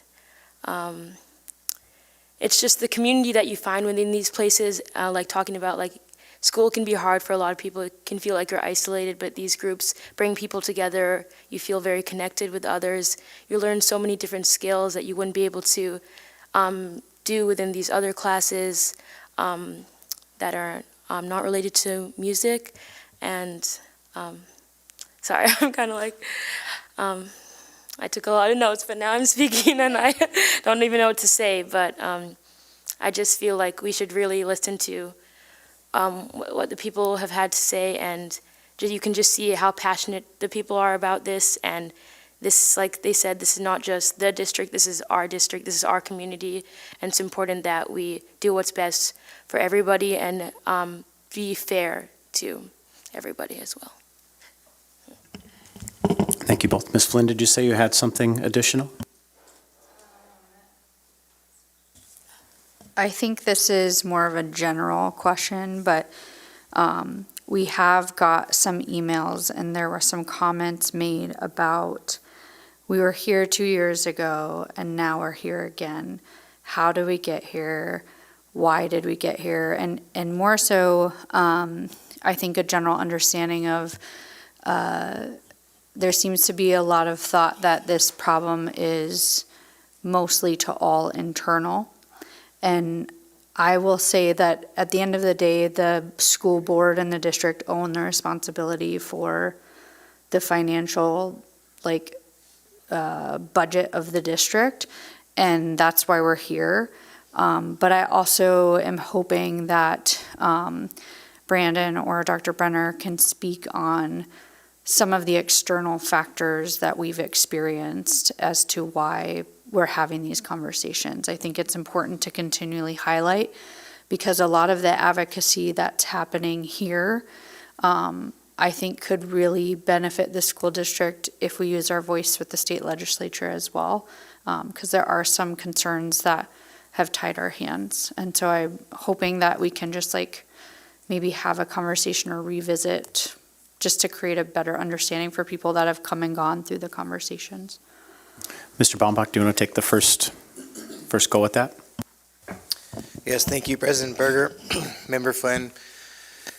The world changes, not an excuse, but it has. And so you've heard me say that when it changes, we don't control our revenues. We have to look at our expenditures. So just to articulate that, federal, state, and local generally are the contributions to your school district on the revenue side.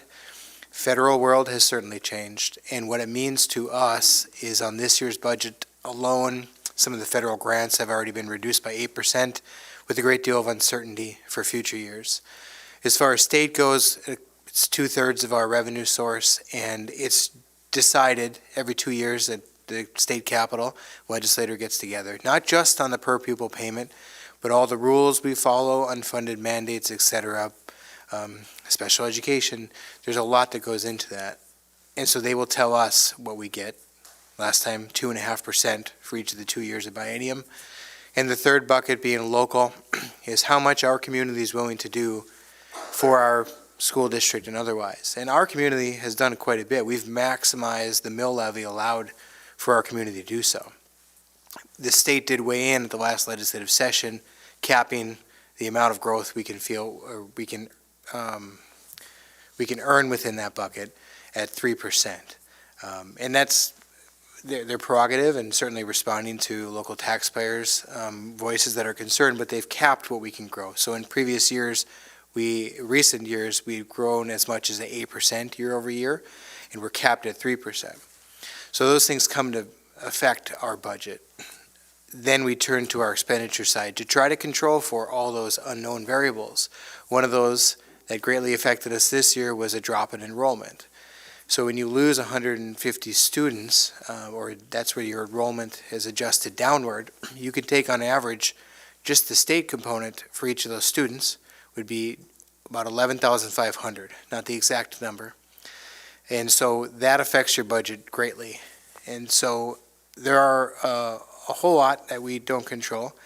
And all the while, I think administration and the school board would never want to go any deeper, so to speak, than you have to. Each one of these conversations is very difficult. So the last time there was a budget realignment conversation, it was in anticipation for what the world could change and how it could change. As in, the board wanted to get its savings account up, its carryover balance. That was the 15% of expenditures carryover goal. At the same time, we were coming off of the world of COVID. There were federal dollars that went away.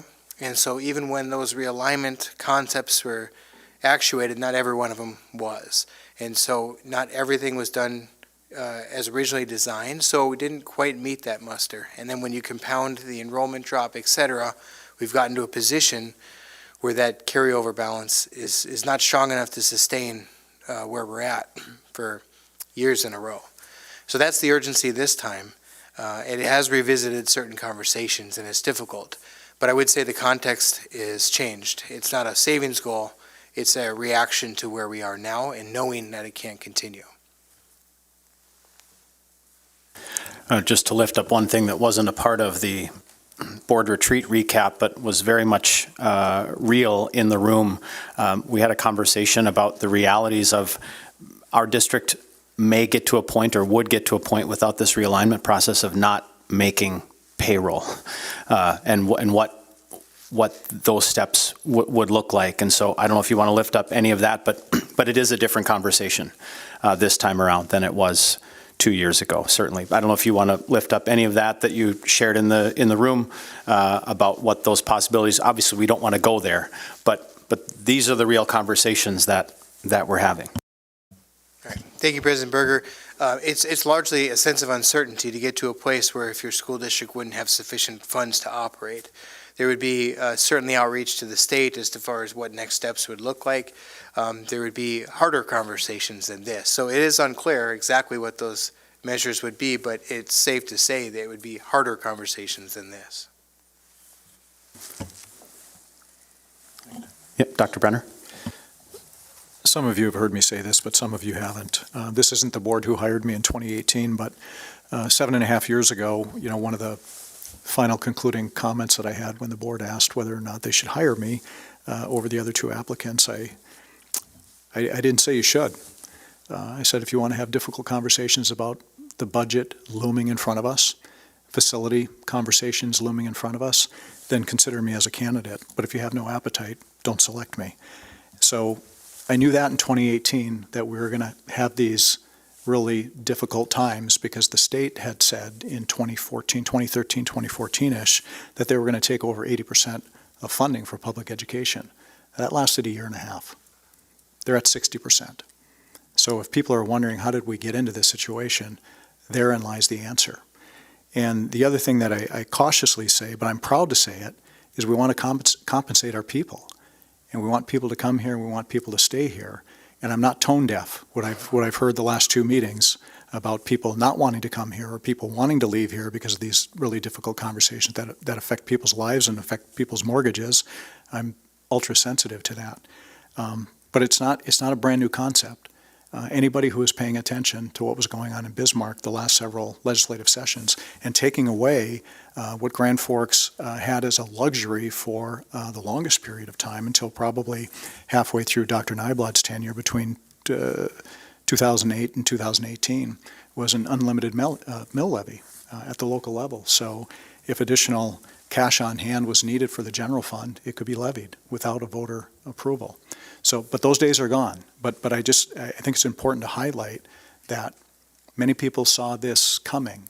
I'm not saying that the people in the audience saw this coming. This wouldn't be your thing to be paying attention to.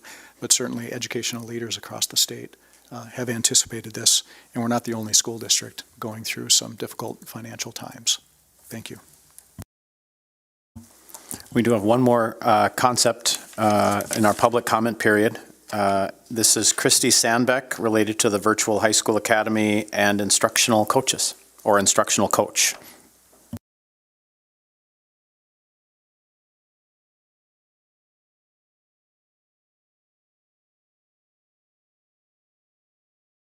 Have you pause until we get the microphone on and we'll start the timer again. Here we go. Thank you. You probably all heard me anyway. I have a good coaching voice, so hello. Good evening. My name is Christy Sandbeck. I have been in the district for over 30 years. I have been in the classroom as well as in other positions supporting classroom instruction. I have enjoyed every one of the positions as well as the coaching and advising of student athletes and groups, as well as many of you in our audience, as well as here too. I am currently the mentor teacher of the Grand Forks Virtual High School Academy. I'm here to show support for the newly created program. We just go through the motions and do the same things sometimes day by day. And that becomes such a traditional habit. However, this program has fulfilled something we have been missing for a while in the career or pathway of education. It provides students who may not be able to attend in person classes every day because of some circumstance due to medical reasons, but want to continue learning so that they do not lose momentum. It provides a sense of hope to students who have had defeated circumstances and they are trying just to survive. I have witnessed firsthand students who now care about their academics and want to have conversation. They are becoming more than a student in the classroom, who is afraid of asking for help, feeling out of place, or is struggling with the dynamics of things out of their control. These students are becoming confident in their learning, not only academically, but becoming their own self-advocate and asking questions. The parents are seeing their behaviors changing, being responsible, being respectful. They know how to communicate effectively and being able to have once a week virtual meetings with somebody that has a human connection with them.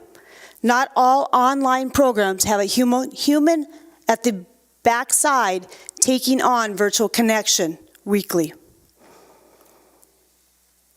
The equity for all students is a must, and the mentor teacher is the human connection each week not a lot of online programs would have included as a required piece for attendance. This allows for our students to talk about other options and the mentor teacher to support their educational opportunities or options. Some will go back to in-person learning. It might be traditional, and for others it might be non-traditional.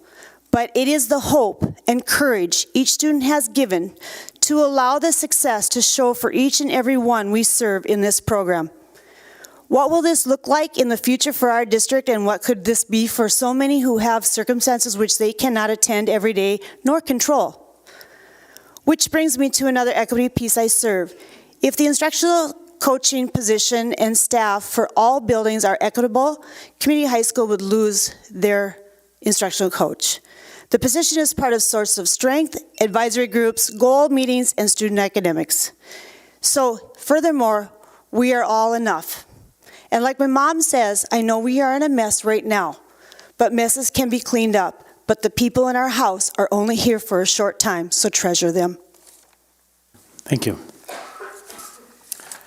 Comments or clarifying questions from board members related to the Grand Forks Virtual High School? I want to make sure we get to our members by phone. Board Member Larson, Board Member Hodek, anything to add?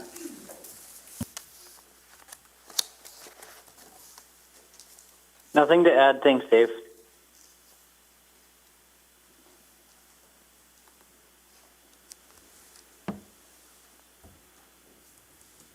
Nothing to add, Dave. All right, well, that will conclude our public comment period. As I said last week, I want to issue yet another commendation to everyone who has been involved in this process during this time of discussion and public comment tonight, but really throughout this process from August through today. As you've heard so many times, in so many ways, these are hard and difficult conversations, and no one wants to be here. No one wants to be involved in these decisions.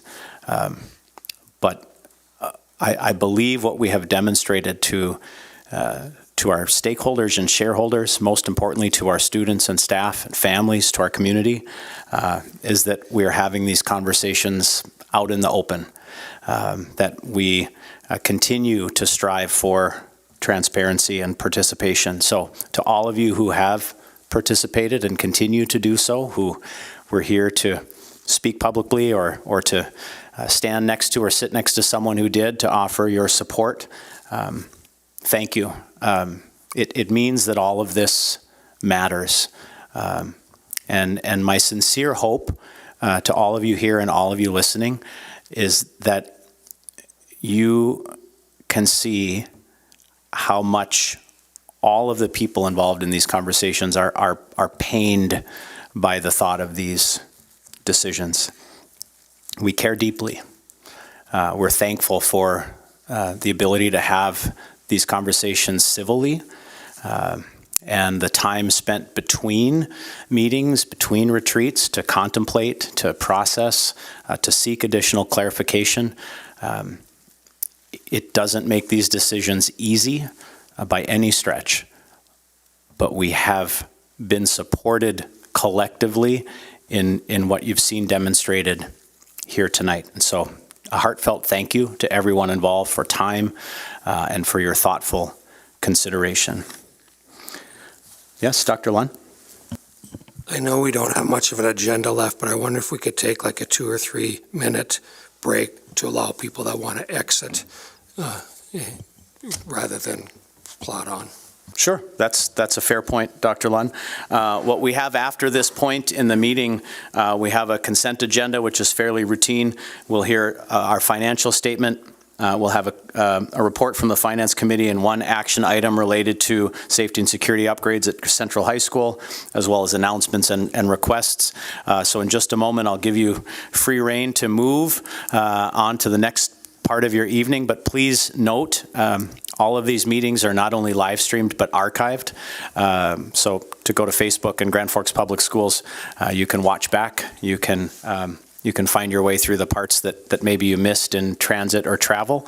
But very well said, Dr. Lund. We'll take about a minute or a minute and a half. If you need a stretch break or you know you're off to something else, and then I'll call for a motion for the consent agenda about a minute from now.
All right, I'd ask that you settle back in. We're about to move on in our agenda.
All right, before we move on into recommendations for action this evening, just one note. Board Member Larson did have to excuse himself. He's no longer on the telephone. We do still have Dr. Hodek for the remainder of the evening tonight.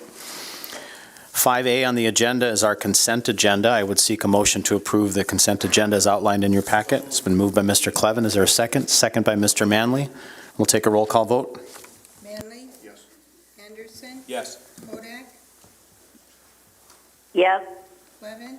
Yes. Larson is absent. Palmasino? Yes. Flynn? Yes. Lund? Yes. Berger? Yes. 8 yes, 0 no, 1 absent. Motion passes. 5B, General Fund Financial Statement. Mr. Bombach. Yes, thank you, President Berger, members of the board. This is a general fund financial statement for the period of July 1 through December 31st. So that's the first half of the fiscal year, first 6 months. The revenues were $57.6 million, expenditures at $52.9 million. That puts the revenues over expenditures of $4.7 million. Just in summary, you have the financial statement, which is the actuals against the budget. And so far, revenues are 44.3% of the budgeted amount, whereas expenditures have reached 39% of the budgeted amount. Just one highlight on that report that's just kind of exciting. Under sale of real property, that's under revenue from other sources, you can note that there's just over $500,000 there. That's related to the CTE house that did sell in December, and that sold for $525,000 and net into the school district for about $495,000. So it's just an exciting project that each and every year, if you haven't seen it when you drive by, because it's located generally in a neighborhood, it's kids working next to trades professionals and completing that house. Now, if you'll notice, if you drive by on 42nd by the Career Impact Academy, the house is actually being built on blocks outside of that facility, so it's going to bring a little more presence to what they're doing each and every day there. The second part of that report is the year-over-year comparison. One thing worth noting in the revenues, you can see that the federal sources are down quite a bit, and that's largely a timing issue too.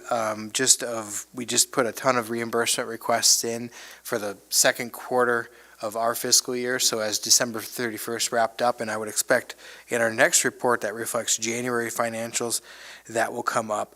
Otherwise, I offer a number of comments associated with that report. Happy to answer any specific questions you might have within that. But otherwise, I would say the administrative recommendation would be to approve the general fund financial statement for the period of July 1, 25 through December 31st, 2025. Questions from board members for Mr. Bombach? Dr. Lund? I'll ask my monthly question. Ending fund balance, are we still on target to meet what we predicted at the beginning of this budget? Yeah, Board President Berger, Member Lund, I'd say we're on track there. We're hopeful with some early intervention of different hiring practices, et cetera, we can get ahead of some of those salary numbers. We do see utilities that are driving higher than what we'd expect to see, so it'll see how it comes out in the wash, but looking at it, I'd say we're going to be right where we're expecting on that deficit. Other questions from board members for Mr. Bombach? Mr. Clevin? Thank you. On what would be page 1, well, it's the first page after the memorandum. The revenue, total sum revenue percentage of 44.3. You see that number in there? How does that compare with like kind of where we think we're at for progression of the fiscal year? Like, is this report exactly a 50% of expected fiscal budget? Yeah, Board President Berger and Member Clevin, I think that's a fair point, and it's worthwhile articulating that. You think 6 months through, we should be halfway just where we're supposed to be. I would say that really in an accounting period, we're going to look at the whole year and it falls in there. So for example, there's some large student tuition costs that just don't get reimbursed until the very end of the year. I just noted federal expenses that for the first 6 months of the year, we've spent the dollars, we seek the reimbursement associated with it. So it's not, you shouldn't compare and think that should be 50%. I would think that this is honestly pretty normal outside of those federal reimbursements. And a part of that too is we had a resignation of an accountant with 30 years experience, and we have somebody new in there. And so we're tracking just fine. No concern at all. It's just a matter of timing. Okay, thank you. Other questions from board members? Dr. Hodak, do you have anything for Mr. Baumbach on this statement? No, thank you. I would seek a motion to approve the general fund financial statement for the period of July 1, 2025 through December 31, 2025. It's been moved by Mr. Clevin. Is there a second? Second by Mr. Anderson. Any further discussion? We'll take a roll call vote. Lund? Yes. Tomasino? Yes. Flynn? Yes. Anderson? Yes. Clevin? Yes. Manley? Yes. Larson is absent. Hodak? Yes. Berger? Yes. HS, 0 no, 1 absent. Motion passes. 5C, Finance Committee report, and we'll get into the enhancements in a moment. Is this Mr. Baumbach or Mr. Palmasino? You chaired the meeting, so. I guess I can start. We did have a meeting on January 8th, and we came across with a recommendation to accept the guaranteed maximum price of $848,808 for a total project of $1,006,593 for the safety and security enhancements at Central High School. It is under the projected bid that was estimated, so we are tracking in the right spot. We have another bid coming up shortly on, I believe it's Viking. They're nodding in the back at Viking. So we do have somebody here if there's any real questions on details, but our recommendation is to accept that maximum, guaranteed maximum price. Thank you. Any other board members on the Finance Committee? I think it's Mr. Anderson, Ms. Flynn, Dr. Lunn. I think you're all committee members. Yes, Dr. Lunn? I just want to give the opportunity to our construction people if they have any comments they want to make since they hung around for hours. Sure. Anyone wish to speak generally or specifically about how this bid package came together, maybe for the people listening, what this might look like, just broadly speaking, or if we're at that point, please. Yeah, thank you, Chad here. Construction engineers. Yeah, bids came in relatively good on this project. Obviously, we can't anticipate that for the whole summer project moving forward, but I think this is a good starting point. As you can see, we're quite a bit under budget from what we had priced out previously, so that's a good thing. And then just a couple comments regarding some of the allowances that Brandon kind of had noted in the memorandum there too. Just for what we kind of run into with a couple of the projects this last summer, we're carrying some smaller allowance items to cover some of that potential cost versus it going towards owner contingency as well. So, but I'm open to any questions if you have any. Any questions from board members? Yes, Dr. Lunn, and then Mr. Palmasino. Chad, can you just talk about construction revolving around the school year and stuff, and when you're anticipating starting and finishing and things like that for the public? Yeah, good question. Obviously, last summer we had a couple projects, Lewis and Clark, and a few others that had significant, I should say significant, but additions that we were able to get started prior to school coming out. Most of the projects that we have coming up this summer are going to have a target start date of June 1st. As soon as students are out of school, we'll get in there, get up our temp shelters and start the demo. So it'll be a crunch for a lot of these coming up this summer, but we should have the staff available to take care of it. So. And finish by school start. Correct. Yeah, depending on what the school calendar for next year is, we're anticipating kind of the last week or two in August of turning those over. So. Mr. Palmasino, you had the same question? Sure. Any other questions from board members? Mr. Baumbach, anything to add? I would just say that we're always happy when Chad comes to visit us with an under the number bid result, and so keep them coming, Chad. Sure. Dr. Brenner? If I could just add one comment, just based on the previous conversation that we had about budget realignment, that all this money is tied to the May 2023 referendum, the $79 million referendum, $18 million tied up in safety and security, different bucket of money. Thank you. Sure. Thank you for the clarification. Anything else related to this memo or the action item tonight from board members? Dr. Hodak, do you have any questions? No, I don't. Thank you. Mr. Palmasino? I move this. There's been a motion on the floor from Mr. Palmasino to approve the guaranteed maximum price of $848,808 with a total project of $1,006,593 for safety and security enhancements at Central High School. Is there a second? Second.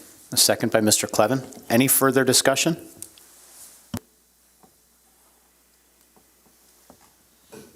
We'll take a roll call vote. Hodak, Yes. Clevin, Yep. Manley. Yes. Larson is absent. Flynn, Yes. Lund, Yes. Anderson, Yes. Palmasino, Yes. Berger, Yes. 8 yes, 0 no, 1 absent. Motion passes. Thank you very much. Move on to 6. This is our other category, 6A, announcements. Any announcements for the good of the whole? We'll go to Mr. Clevin and then Dr. Brenner. Well, one related to our special meeting on January 12th. And it's maybe not an announcement, but I want to emphasize that was a specific meeting that was specifically called to increase the opportunity for public comment on the process. And I think that meeting achieved what our desired goal was. So I think that's an important point to note. And then just, it's hard work, but it's been fun doing the work with people who really care what they're doing. So thank you. Thank you, Mr. Clevin. Dr. Brenner? Nice segue, Mr. Clevin. January is School Board Appreciation Month, so I just want to express my gratitude for all that you've done in my tenure and working through these really difficult conversations, the amount of time and service and leadership that you provide on behalf of the community. I'm very grateful for that. You have an envelope that's next to your chippers. The envelope is addressed to somebody other than you, so please bring that envelope to that person. And you can fight over the chippers when you get home. So thank you very much for all you do. Thank you, Dr. Brenner. Other announcements? Move on to 6B, board requests for future consideration. Ms. Flynn? I told Dave I had one more comment about the item B, and so he graciously allowed me to present this as a board request for future consideration. So 2 things. One, I was able to ask for recognizing time for our student board members to give input. Certainly we have public comment and faculty and staff or teachers can come to the mic, but we also have GFEA sitting at the table as well. And so I just hope that in the future, before we move on, just a simple recognition of do they have any comments or something could be asked. Secondly, I know that this budget is going to come before us at our next meeting, and I'm not asking for us to pick apart this budget or not vote on it as delivered.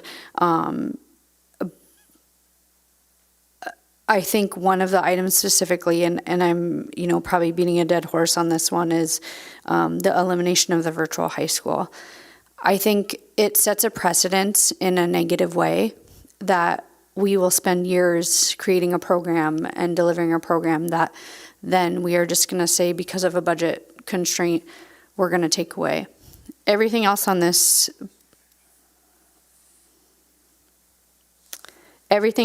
budget has either a previous example of how things were done, we've created efficiencies, or there's things where we've said it just doesn't maybe meet the standard anymore, or we're not utilizing it at its core. This program, we just have not had the chance to establish enough data and research. So one, I'm concerned about the precedence that establishes when the school board gets a request to implement something, and then it just goes away after, or when we have a opportunity for a budget realignment, that it's a recently established program. There's no real data behind why we're eliminating it other than a cost of a recently established program.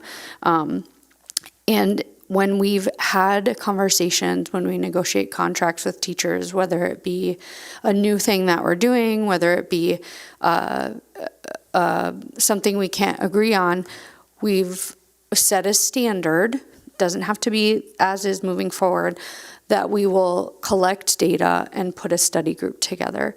So all I'm asking is that we consider removing this item and letting it flow out for a year or two so that we have data and can make an informed decision. If this was hundreds of thousands of dollars, I could maybe understand the rationale for losing it, but it's under $75,000 in the grand scope of things. So I'm just asking for an alternative pause maybe to let us collect the data as appropriate. And then alternatively, Dr. Brenner did lead the self-study. He indicated in his notes that there was a sort of resolution and ongoing conversations at the high school level and then ongoing conversation with Jeff Seablum, but maybe there hasn't been a resolve at the middle school. And so is there pause or is there opportunities for future conversation before the February meeting? So I'm just asking for either pause or more information before the February meeting on those areas.